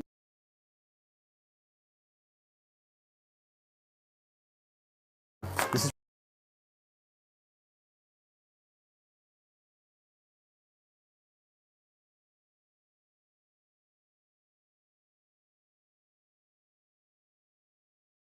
You know, I really need some art references right now. My anatomy's kind of off and you know what? I should go to Pinterest. I haven't been on there in a while and I remember it being super duper helpful growing up. Art references. Oh. It's all just AI! Okay. That's a bit of an exaggeration. I don't hate Pinterest fully. I'm just really disappointed with how it's been going. I still use it. Hell, I made Pinterest boards for my OCs recently. And I actively post on my account that I have up. And yes, I know. Every artist under the sun has talked about this already. And maybe I'm adding nothing new to the table. But when you're happily looking for references, and you are forced against your will to witness unhelpful AI images when you need help with anatomy, you just, you just go insane. But before I get into more, my super thanks-thankies. Sorry if I say any names wrong, and if you aren't here, you'll be in the next one. The Tired Purple Bitch, Kazuna Endy, Cat's UFO, RPDT 2012, Oscar VRYT, Dynamite Articus Ram, Evo.2D, CC Art Heh, and 1.creature.1. Also, big thank you to my VTuber modeler Yummy. His commissions are in the description. And while you're there, consider reading my comic Crash Landed, which just got a chapter 3. Link is in the description. So, Pinterest. The love of my life. My partner in marriage. If I could marry an app, it probably would have been Pinterest for the years of services provided me. Would've. But for the past few years, I've had a problem with this app before the whole AI run. Because I don't know if it was just me, but was the search engine way wacky for some reason, like out of nowhere? Like, searching things used to be great on the app. Like, I had trouble searching anything new. It would only recommend things that I have already searched. Like, yeah, I know algorithms tailor to your interests, but when I'm looking for art references, I probably won't be interested in seeing TMNT memes. Well, I mean, I absolutely will be saving them to my board, but that's not the point. That is not what I needed. Now, luckily, as of lately, that has changed and it's gotten a bit better, but it definitely made me use it less for a while. Was it just me? I mean, the algorithm is still kind of but I mean, it's gotten a lot better. And for a while, it just wasn't hitting right. And that was like a year or two ago, maybe? But from that point on, it was a slow but sure tumble down from grace in my eyes. There's also an ongoing issue, and it has been an issue for years, of people on the app just straight up are posting art with no credits. AKA stealing. Many of the artists not wanting their works to be re-uploaded. That or people copying a piece almost to the T without any credits. And I'm not talking about having the same art style, referencing a pose. I've really spoken about both of those things on my channel, those things are fine. But I mean, do the assignment but switch the words a little bit kind of copying. there would be no credits. And when told, instead of just editing the caption, they get a oopsies. What do you mean, oopsies? Just fix it! And if it's not that, you're hit with 50 of the same drawings with slight altercations. I need references, people, not the same drawing recolored. And don't get me started on some of the people that quote-unquote credit people. They basically just screenshot someone's art and make the description, I don't know who the artist is, my bad, or credits to the artist. Then don't repost it? Common sense, people. And if you got that image, chances are you've seen the artist. Screenshot the user. And if not, at least try to reverse search it. It takes a little extra effort, come on, people. I mean, seriously, an artist probably spent hours on that piece just for you to re-upload it. The least you could do is credit them. And no, credits to the artist is not crediting. On what planet is this crediting? You know how horrible it must be to be an artist, to see your work being reposted and getting more views? People thinking another artist made your work? This has been an issue for so incredibly long, and sadly, I don't think it'll change. And it especially ticks me off when the comments are full of the actual credits and the poster just doesn't care. Like, I thought art theft was an agreed upon terrible thing to do, but for some reason people on Pinterest just think it's okay. And yeah, art theft and all of that is on every social media platform, of course. Trust me, I see it all the time. I'm not trying to say this is Pinterest exclusive.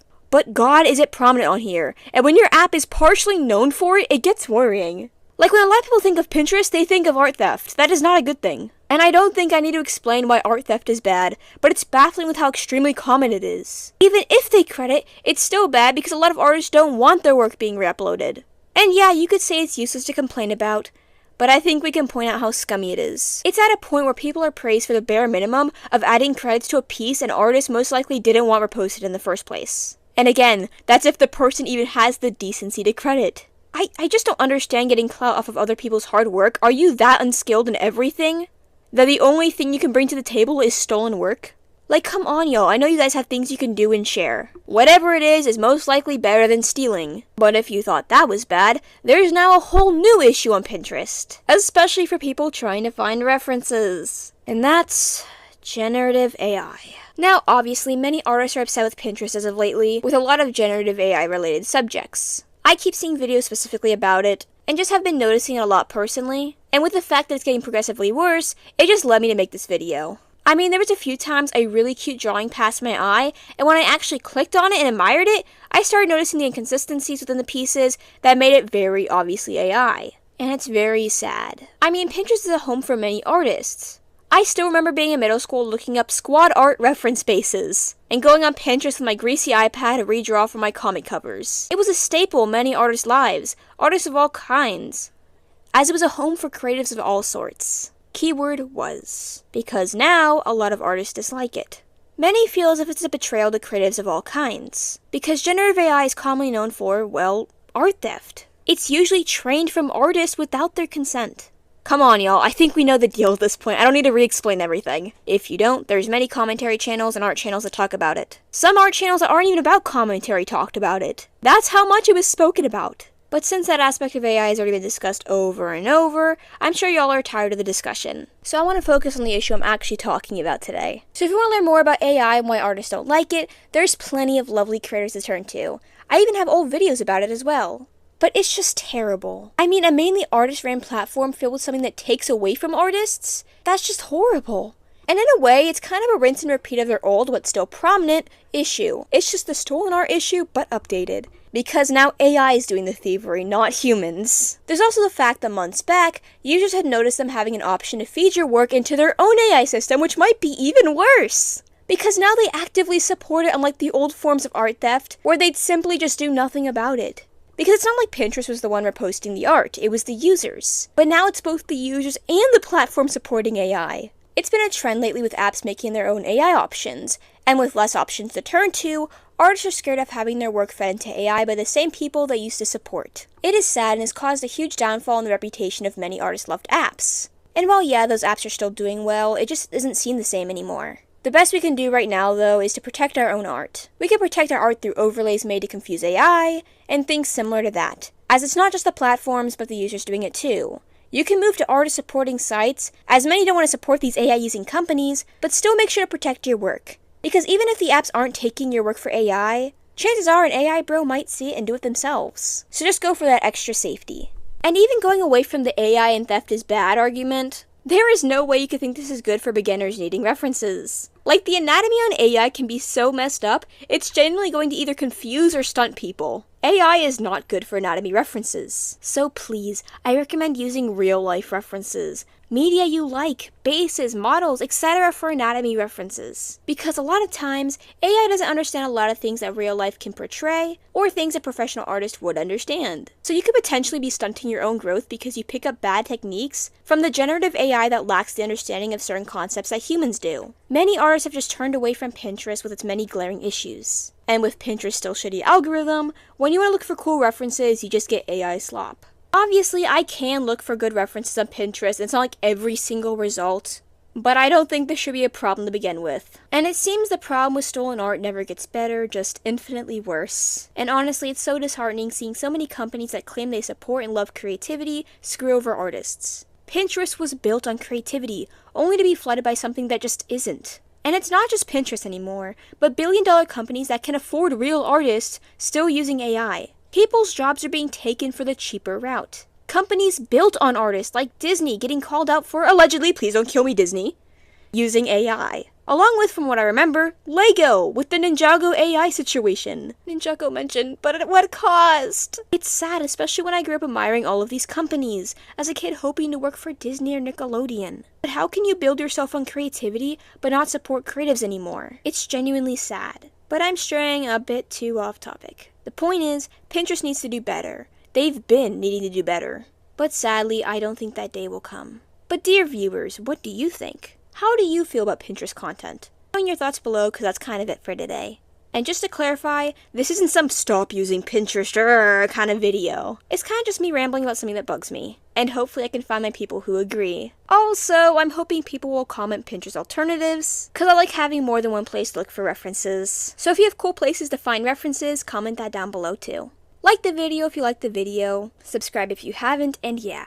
My modeler, brushes, comic, and more in the description as always. Chances are if you have a question, it's probably down there or in my YouTube bio. Thank you all for 155,000 subscribers. Let's get to 160,000. But as always, remember to love your art, love others, and love yourselves. Bye-bye!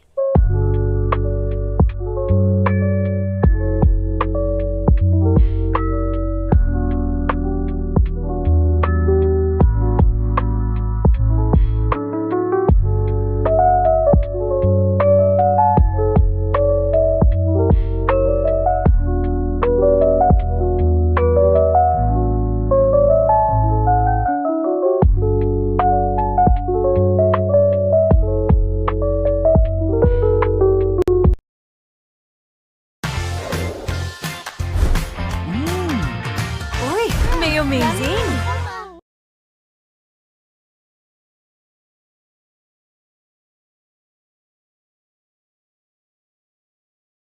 Okay, so I'm finally doing this. Many of you guys wanted this, and at first I was like, meh, but then I realized, holy crap, okay, I'll do it, because I always get at least one comment under every video asking me to cover this topic. So you guys asked, and I shall deliver. I will not only go through the apparent pro shipper art style, but before I do, I will also give my thoughts on pro shippers and explain why they're so hated, as well as a big mix-up when it comes to the term pro shipper. Hey dudes, I'm Brie, and I usually do content like this, as well as just art content in general, so if that's what you like, why not subscribe? This topic is going to be a roller coaster, so let's get into it. Now, pro shippers, what are they? Many believe that means you ship illegal ships, such as mom and son, kid and adult, and other really gross stuff. Now, I will briefly mention the contents within those ships, not going into much detail, quite a bit within this video, so if any of that makes you uncomfortable or is triggering to you, please click off. But anyway, you're actually thinking of comp shippers, which is what I'll actually be going more into before I get into the pro shipper art style. But first, what actually are pro shippers, you may ask? Well, pro shippers are exactly what they sound like. They're pro shipping, meaning they support all ships, including comp ships, even if they don't ship that themselves. Though many would argue, oh, well, they're both kinda gross, don't you think, so does it really matter? But I like to get my terms right when speaking, so don't come at me. Anyway, the questionable ships depicted are the big reason they're hated. But what are my opinions on these pro and comp shippers? I dislike them and find the ships disgusting. Not an unpopular opinion really, but I do come here to say opinions, so that's what I'm gonna do. Though I'd never categorize myself as an anti, as the antis definitely have their own issues, so I guess I just label myself as someone with an opinion, though I'll get into them in a bit. For now, let's get more into the reasons for why I and many others dislike comp ships, and my opinions on these type of shippers. This content has many gross relationships art, but it's mostly known for depicting kids in gross situations, and while it's fictional, it's still disgusting in my eyes. Which I mentioned the fictional argument later, but because I don't find the argument fully valid. But like, I genuinely don't get the appeal, and often common pro-shippers don't take opinions differing from theirs on the topic lightly. And by that I mean you can get harassed by these weirdos as they spout wild accusations at you and get super angry. Though that's not all of them, of course, but majority I've interacted with do act that way, which is aggravating to say the least. I get having relationships in media in a non-positive light to spread awareness, but comp shippers usually do this because they like the ships or enjoy them to cope, which I'll discuss that aspect later actually. And I feel like a lot of them just throw these topics around like it's no big deal when it really is. These are real issues that real people face. Like that's another big thing in the content that disgusts me. It's so insensitive to those who actually go through those things, and it's triggering for many. And I genuinely don't understand how you guys get mad at the hate surrounding the subject. Like, you do know you're drawing, right? Of course people will have their opinions on that genre of ships when you're depicting gross things. And I get being mad at the harassment, okay, that's completely understandable, I'm not a fan of that route myself, but getting mad at every negative opinion on the topic? Like in my OC video when I said adults shipping themselves with kids is bad. They came after me accusing me of saying I endorse harassment on those I don't agree with, just for saying the hate for those type of things was understandable, and that I hated the content too. Which despite that, I still stand by those opinions because I still find it disgusting. Literally none of what they said was true, and it was all taken from me expressing my dislike for the genre of self-inserts. I never confirmed anything they said in that video, I literally just stated an opinion. But moving on, I can't really do anything about this content online, so I just don't interact, block it, and move on so the content isn't pushed out more. Which is honestly what I suggest doing. Unless they support or enact in the behaviors depicted, then they should be held accountable and exposed, especially if they enact what they draw. You might want to report them if they do because they are definitely a danger to others. And you might say, well, they obviously enact or support it if they draw or ship it, so what do you mean if? And while yes, I feel like in this genre it's extremely common for those to endorse this behavior, it's not everybody. That's like saying you endorse murder if you draw murderous characters. Both are disgusting things but aren't always endorsed when drawn. Though I feel like in media, especially genres like horror, it has desensitized people to gore and murder, which is why it's deemed more acceptable to draw. And while you definitely find less murderers that enjoy the content compared to the amount of weirdos in the comp shipping community. Also, another reason gore artists are deemed as more respectable is the fact that gore artists usually add warnings, which comp shippers don't. Like if you're a comp shipper artist or just create any triggering art in general, the least you can do is add a warning so you aren't triggering people. The content you guys draw is just as triggering as gore art, especially the NSFW stuff. I'd even suggest us going as far as making it 18 and up so there's less minors finding it, since most of the art in that genre has suggestive themes, especially when depicting things that contain minors or are in media targeted towards minors, since you obviously don't want them to be influenced in any way into thinking that's okay in real life. The warning can just be something simple like, trigger warning, this contains insert trigger, do not interact if you might be triggered, I do not endorse this behavior and this behavior should not be enacted or supported in real life. It's small and simple, and I get people will probably comment, life doesn't come with a trigger! But actually there are trigger warnings in our everyday lives. Movies have warnings and ratings, music has explicit content warnings, games have warnings, many forms of media have warnings for things like this. And sure, not every aspect in life has a warning, but it's polite to consider others, especially trauma survivors and impressionable children, don't you think? As someone who adds trigger warnings on anything I'd view as potentially triggering, it takes less than 5 minutes to add text that basically says, heads up, this contains insert trigger. And I'm going to clarify this again, and probably a few more times for the idiots in the back. Again, I do not support pro ships or comp ships, nor is this an excuse for them. I am simply acknowledging the fact that not every one of these people will actually be supporting or doing what they draw in real life, and that if they make it warning, it'll be nice. It's still disgusting in my eyes, but I still want to clarify this fact. I still find these ships disgusting and they should not be seen as a positive thing. Moving on! Not interacting, like I said, is better since interacting just pushes it out more, which I assume you don't want that.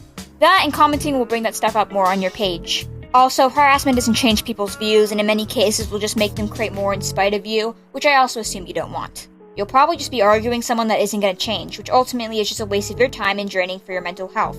If you want to give your opinion respectfully explaining why it's bad and move on, go ahead, but again, I suggest not actually interacting and blocking, and if your platform has it, press not interested, unless again, it's a person who endorses or enacts in this behavior, or if it's a comp shipper that's a minor. But on the topic of minors that are comp shippers, another thing I see is literally harassing pro or comp shippers that are children, which don't do that.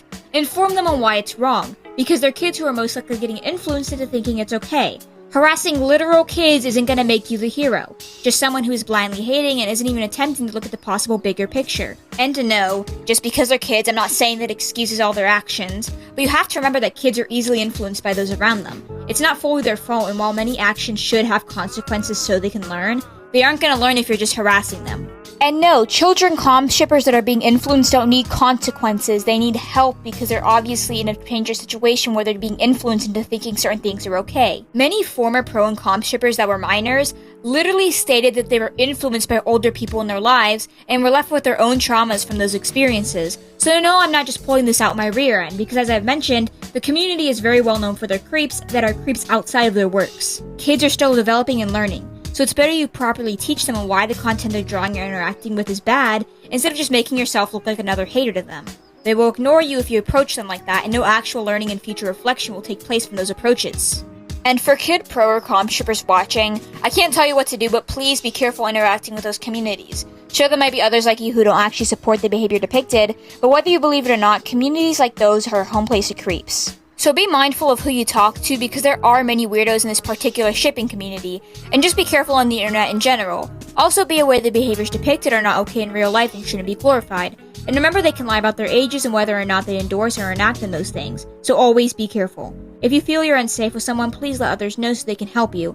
No matter what they say, you need to speak out about it. And here's where the antis come in, because antis are usually the ones harassing these kids, thinking they're doing a great thing when they really aren't. They're also harassing obvious victims. Many antis have flawed logics that are always pointing to harass this person and that person and them too, when they really should be a lot more mature when handling mature topics such as this. They preach for the victims and the children and against harassment, but when a victim or child is a pro shipper, they will drag them. They are so hypocritical, it's insane. That is why I'll never hold this stupid label, because I refuse to be lumped in with people like that.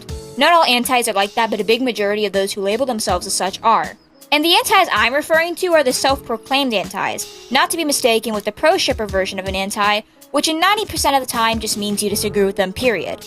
I'm against harassment, especially towards those group of pro shippers, since there are certainly better ways to go about things. You aren't gonna help them, just do more harm. Though again, just because I'm saying they're kids and victims doesn't mean I'm making excuses for them or saying that every action they do should just be, oh, well, they're victims or whatever. But I'm just saying, try and look at the bigger picture. Though I think a major factor in why so many antis lash out so quickly is the fact that many are victims themselves. Some are just people who don't care enough to understand, yes, but many are victims. It pisses them off to see a topic they went through so carelessly depicted, and I get it. And yeah, it doesn't make the harassment towards others okay, but it's important to note why some may behave this way. And if you're an anti who behaves this way due to trauma, please note that many comm shippers you come across could also be victims to the same traumas, and they just cope differently in a way that I argue isn't the best option. Which yes, I'll explain why in a bit. All that said will be covered soon. I apologize for the repetitive in a bit, oh in a moment. I swear it's coming.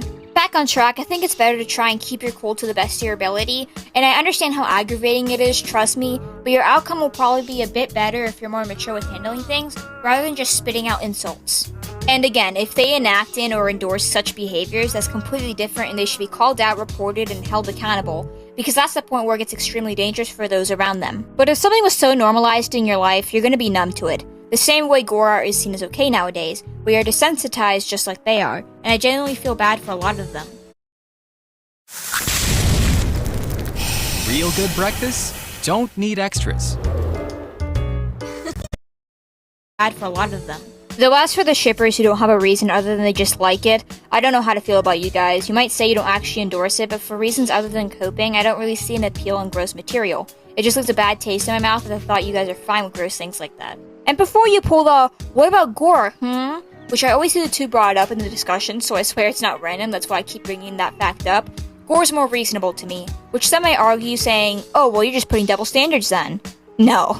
It's really just since, again, many just grew up with violent games and movies and just violent media in general, but this stuff? I don't get why you just like it. I mean, if you want to comment down below on why you enjoy it, please do, because I'm curious, like genuinely curious on why. And I will say this again, I do understand the cases where some were influenced into thinking it was okay through their own traumas since it became a norm to them, like how we were subjected to violence and gore. I do understand in those cases. And again, I will never say that trauma justifies actions, even in art, but it does give an explanation on why they do things. It might not be because they're a weirdo, but it was so normalized in their life they genuinely don't see it as a problem, just like how gore and murder and all these topics are just a whatever nowadays. But I'm referring to the people who just like it, period. Like, do you guys not find it gross? Because it definitely is, and I don't see how you'd enjoy it for no other reason than just liking it unless you're a creep. These are horrible topics that I can't really see anybody just enjoying. It's genuinely something I don't understand. Though some people use it to cope with their own traumas, and I know you're all thinking, finally, she brings it up after saying in a bit. But anyway, Honestly, I'm not the one to say it's a lie. Many say it's just a BS excuse and nobody actually uses that kind of stuff to cope, but I will not confirm whether or not that's an excuse since I truly do not know. We are all different and cope in our own ways, and I can't really see into your brain to know if it's actually an excuse or not. Though in my opinion, I'm not entirely sure if that's a safe way to cope, since media containing things like violence has already been proven not to be good for your mental health, even if you don't notice it directly. I can see how it can comfort you as I've read the point of views of those who use it to cope, but I don't think it's the best way. Subjecting yourself to content like that and surrounding yourself in triggering topics doesn't seem beneficial for your mental health to be constantly consuming as a coping mechanism, even if the effects aren't outright visible. I'd suggest things like art or music therapy, maybe writing and vent books, since it seems like it'd be more beneficial. But that's just my 2 cents, and I'm not going to tell you how to cope. And it's important to note that my opinions and speculations on here, of course, might not be entirely fact, so please do not take it as so. I'm just going based off of facts I already know and making assumptions based on what I've learned, since I do know content like violence is bad for your mental health, which is why I rarely draw those things, so I'm not constantly viewing that sort of content. But if you happen to know a lot on psychology and this aspect of media consumption and the effects of your mental health it causes, please inform me in the comments if I'm correct. I'm just assuming so, since I assume that both are really bad on your mental health. But overall, I don't support comm ships nor like them. I'm usually one to block that sort of content, but I will be a bit more understanding towards those that used to cope, are kids, or might have had issues that led them to that. It doesn't really make the comm ships or their actions or their art ever okay in my eyes, but I do understand you more. But as for the creeps that endorse or enact in this depicted behavior outside of fiction, you guys are gross and need help. Also, to those that say it's just fiction, fiction can affect reality and can influence impressionable people, especially kids, which is why it's viewed as dangerous. I'm also not a fan of the excuse of, well, it prevents them from actually doing things, so I don't see it as a problem. But honestly, I think it just fuels the fire, and they should be seeking help instead of feeding into those desires in any way, shape, or form. But on to the quote-unquote pro-shipper art style. What is it? Well, get this, it doesn't really exist. It's just a term used to describe art styles the viewers would think a pro-shipper would draw in, usually anime-related styles. I find it incredibly dumb, and it's used as a newer insult against TikTok artists. It's not an actual art style if you're wondering, it's just an insult. And I just know my subscribers and reoccurring viewers were just like, oh my god, not again. Because TikTok is brought up so much in my videos, because every topic I bring up can be linked back to the dramas that happen there. It is a terrible community over there. But anyway, as we learned, these sort of shippers get a bunch of hate for obvious reasons, so slapping that label onto an art style or artist is just yikes. You could potentially get someone harassed just for drawing nothing bad. And they're accusing them of enjoying gross content, which I really don't get. It's just an art style, dude. Why would you accuse someone of that over an art style? And since these shippers are seen so negatively, I can see why that's discouraging. So many artists have thought about quitting because of these comments. Pro shippers don't have just one style, so how does one define whether it's a pro shipper style or not? You literally can't. And again, it's literally just common styles and the freaking anime looking art styles that I see getting called this. What? How the hell is a popularized style suddenly exclusively for pro shippers? It's a common style! I don't get it, guys. Make it make sense. This concept is so mind-boggling, and researching this made me lose brain cells. It started a while ago and became a comment that was around the same level as commenting new art lore. And since pro shipping on TikTok to them automatically makes you a creep that likes little kids, it's genuinely harmful. TikTok is a lot less understanding towards others, so they don't care about your trauma or how old you are. They will hurtle over with threats. And yes, I have even experienced the threats of TikTok at the age of 12 to 13. They DM you gross things, and that's just when I did nothing wrong at all. I just posted tutorials and drawings at the time. I literally did nothing. So I could only imagine what happens to people seen as pro or comm shippers. So you could guess what happens to those falsely accused of being one.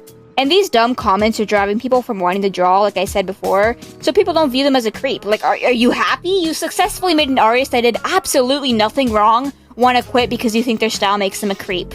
Right.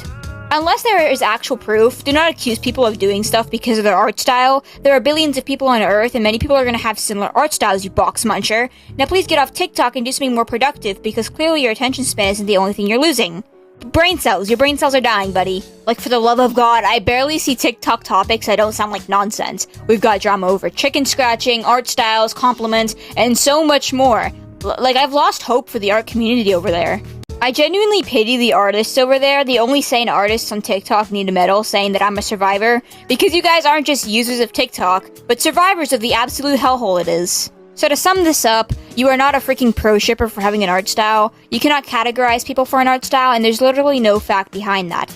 Though luckily that drama has been covered up with people hating on the incredibly dumb concept. So yay! I love when this happens, when the TikTokers start turning on the absolute stupidity that is TikTok, and they're like, hey, wait a minute, that's actually really dumb. And then they all just start hating on the stupidity of TikTok, and it makes me happy every time. Character AI ay isang AI-powered app kung saan ka pwede makipag-interact at chat sa milyon-milyong character. Download mo na ang Character AI ng libre. Happy every time. Like, when people started hating on art lore, I was cheering, man. That was great. I love that for the community over there.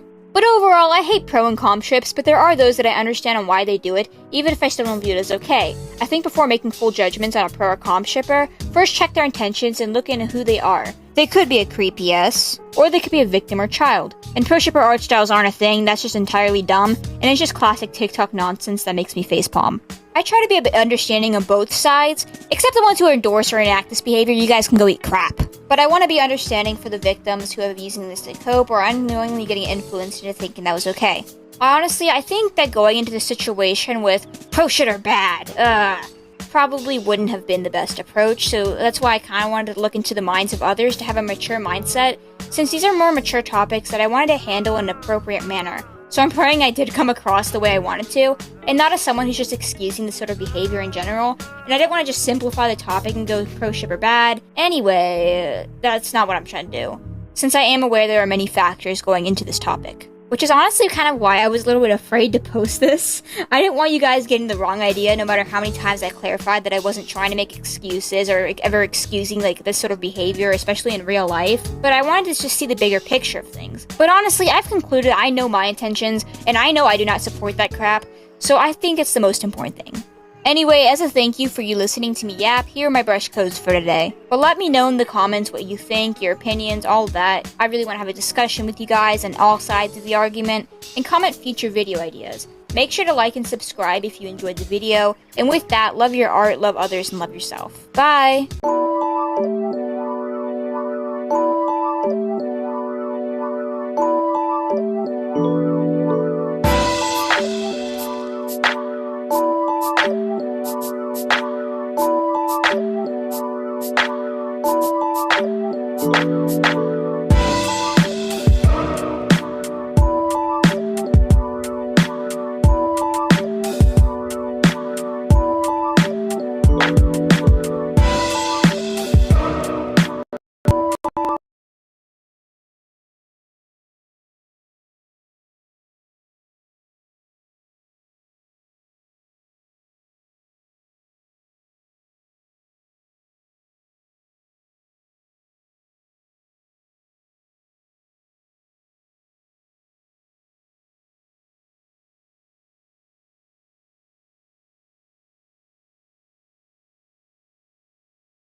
You may have seen this image floating around the internet comparing several of the most popular cartoons of the 2010s and how similar they all look. This image and many others like it are criticisms of the CalArt style, also known more broadly as the Tumblr style, which was hugely popular from around 2012 to 2015. Unlike the sharp, spiky, anime-inspired style of the 2000s, the CalArt style is known for its soft, round look, flowing shapes, noodly limbs, big eyes, and most infamous of all, large round bean-shaped mouths. These bean mouth cartoons became a symbol of a new soulless corporate style, which had all of the rough edges sanded off and all of the complexities dumbed down, simplified, and easy to animate but lacking soul. Even today, googling CalArt style will turn up countless critique videos and ironic cartoons mocking Tumblr snowflakes in their soulless uwu bean mouth art. But I think that the discussion around the CalArt style and the Tumblr style lacks a lot of nuance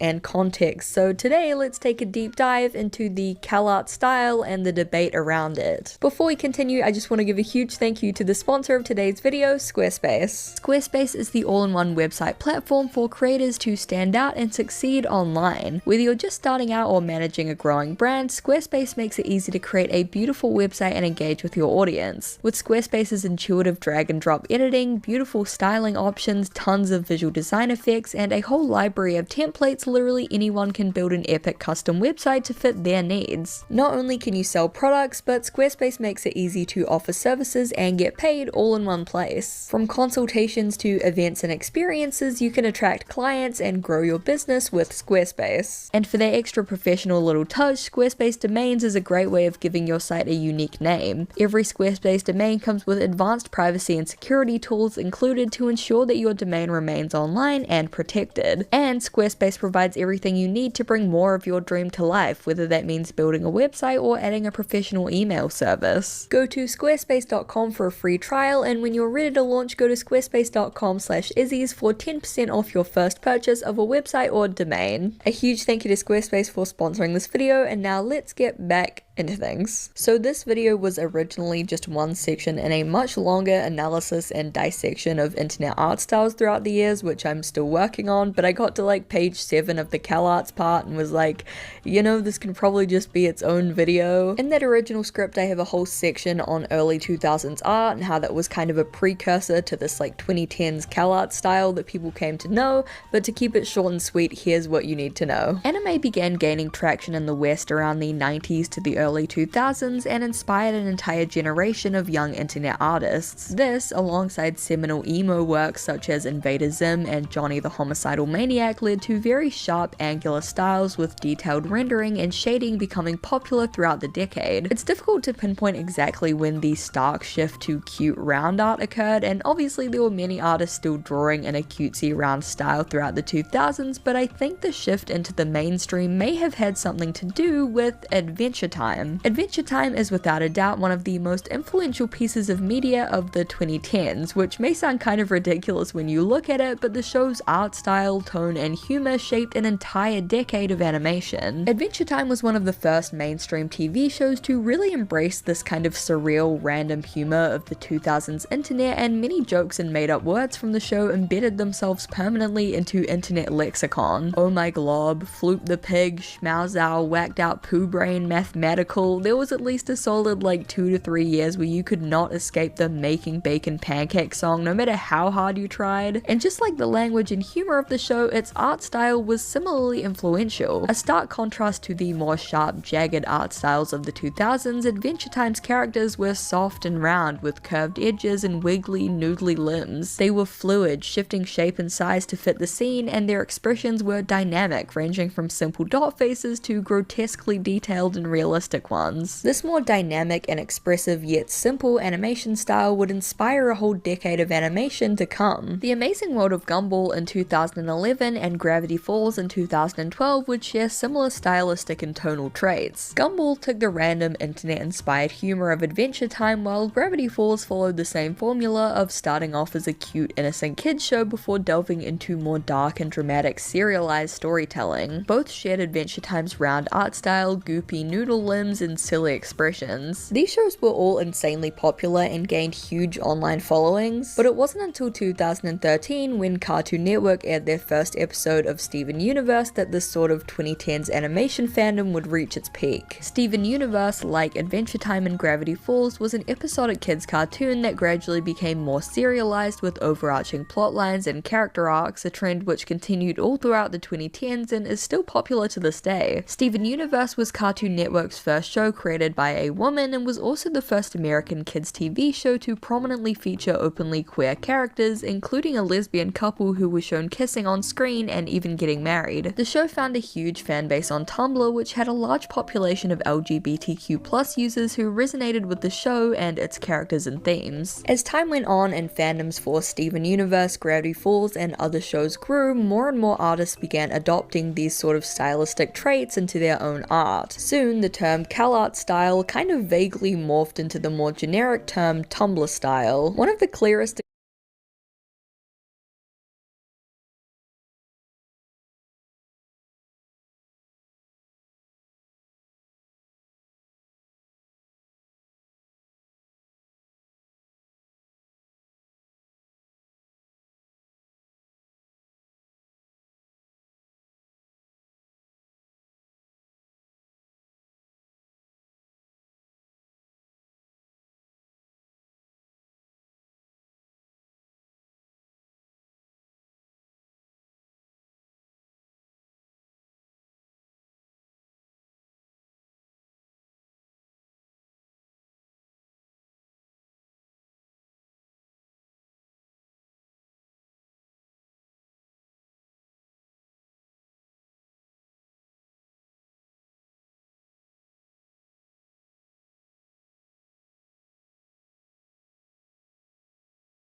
Examples of this sort of gradual shift in style can actually be seen in the Homestuck fandom. And I know you're like writing something right now, stop it. This is literally a video based on Tumblr stuff. Homestuck was gonna come up at some point. When Homestuck first came out around 2009, art within the fandom tended to trend towards a sharper, more edgy style, influenced by the Invader Zim emo comic anime inspired art of mid-2000s DeviantArt. However, soon many popular Homestuck artists began adopting a softer, more noodly style. Big eyes, bean mouths, long rubbery limbs, a stark contrast to the razor-sharp angular style of the mid to late 2000s. Here are a few examples of Homestuck art from around 2009 to 2012, and then we see a huge shift take place with these pieces from around 2013 to 2016. And Homestuck is just one example of a fandom where this took place. You may be unfamiliar with Draw Your Squad images, but they were hugely popular during this era. They were basically an evolution of the DeviantArt base, a blank template of characters interacting in some kind of humorous way that artists could take and draw over or redraw with their own OCs or favorite ships or whatever. As a young artist on the internet, I remember seeing these absolutely everywhere. They were insanely popular and they kind of perfectly represent the popular art style of the time. Again, big eyes, bean mouths, goofy, epic random expressions. The characters in these tended to be a bit more well constructed in terms of realistic proportioned anatomy, but some definitely still had that kind of cutesy, chibi, noodle-limbed look. Big blushy cheeks and noses also became a staple of the Tumblr style. A lot of early internet art used simplified anime-style cheek stripes or basic pink and red dots, but no longer. It started as simple little nose and ear blushes and got increasingly more ridiculous till it was insane full-face flushes of bright pink and red, usually with tons of little shiny marks and hearts and stars. So not only did these characters look like they had a 100-degree fever, but they also looked kinda oily and shiny. I'm allowed to say this, by the way, because I was part of the problem. Here are some of my insanely overblushed art from when I was like 15,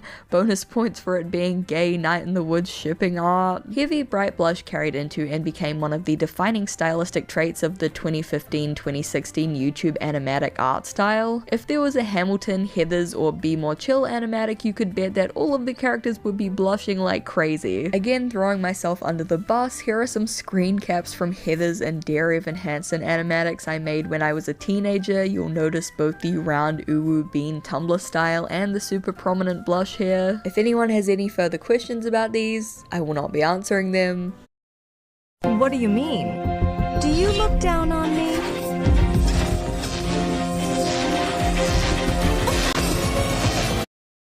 If anyone has any further questions about these, I will not be answering them. I am locking it back in my mind palace. And it wouldn't be a CalArt style video if we didn't talk about the elephant in the room, RCD art. RCD art went viral around 2016 when Twitter and Tumblr users discovered their art and began sharing it en masse, mocking the exaggerated proportions and the fact that their older art seemed to be more technically competent, sparking discussions about art style regression. Their trans Captain America art was particularly controversial, as was their fan art depicting Finn from Star Wars, which straight up looked like a racially insensitive caricature. It was really bad. Also, their Kylo Ren art.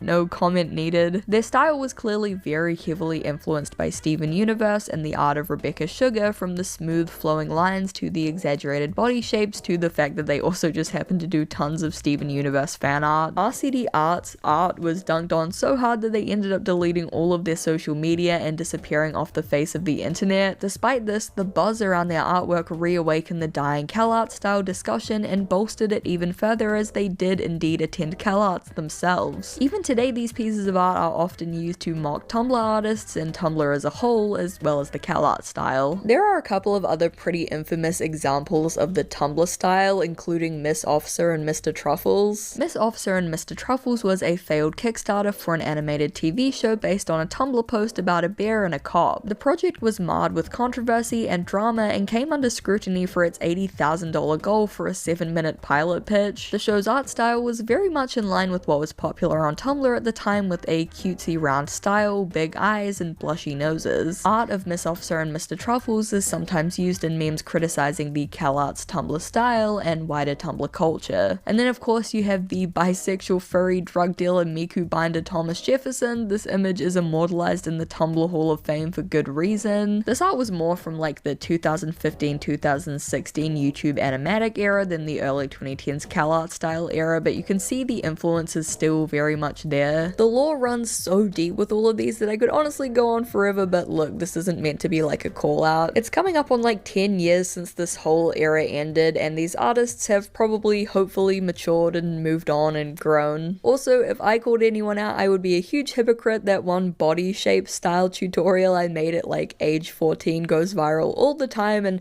I've just accepted that I will never know peace. It's gonna haunt me forever. This is my karmic punishment for drawing Dookie. I've accepted it. Much like the CalArts style that it was born from, the Tumblr style was criticized as lazy and lacking creativity and character. It was called technically incompetent, ugly, and again was often mocked for being too queer and too woke. Except, you know, they didn't use quite those words. Critics, who usually came from sites like Twitter, Reddit, and 4chan, often depicted Tumblr artists using gross, poorly drawn caricatures and made their own Tumblr characters with blue hair and pronouns and like 20,000 pride flags, you know, just to really drive the point home. But in the absolute storm of discourse that formed around the Tumblr and CalArts style, its impact on modern animation and art, and how all of that relates to wokeness, something got lost. The actual criticism itself. So what does CalArts style mean, really? The term CalArts style was actually coined all the way back in 2010 by all-around terrible guy John Kricfalusi, who used it to describe a generic art style derived from 1950s and 60s Disney movies. He claimed that students at CalArts were being taught superficial stylistic traits from classic Disney movies, and rather than studying from life or the masters, students were simply taught to copy pre-existing Disney movies as well as each other, leading to the style getting more and more stale over time. He pointed to several examples from Disney movies where the same mouth shapes and body constructions were reused, leading to less originality with each iteration. Over the next few years, the meaning of CalArts style changed drastically, shifting from a criticism of student animation derived from 50s and 60s Disney classics to a more vague criticism of the simplified round style that was becoming popular during the 2010s. In fact, the examples of stale regurgitated animation from John K's original article were often used as examples of the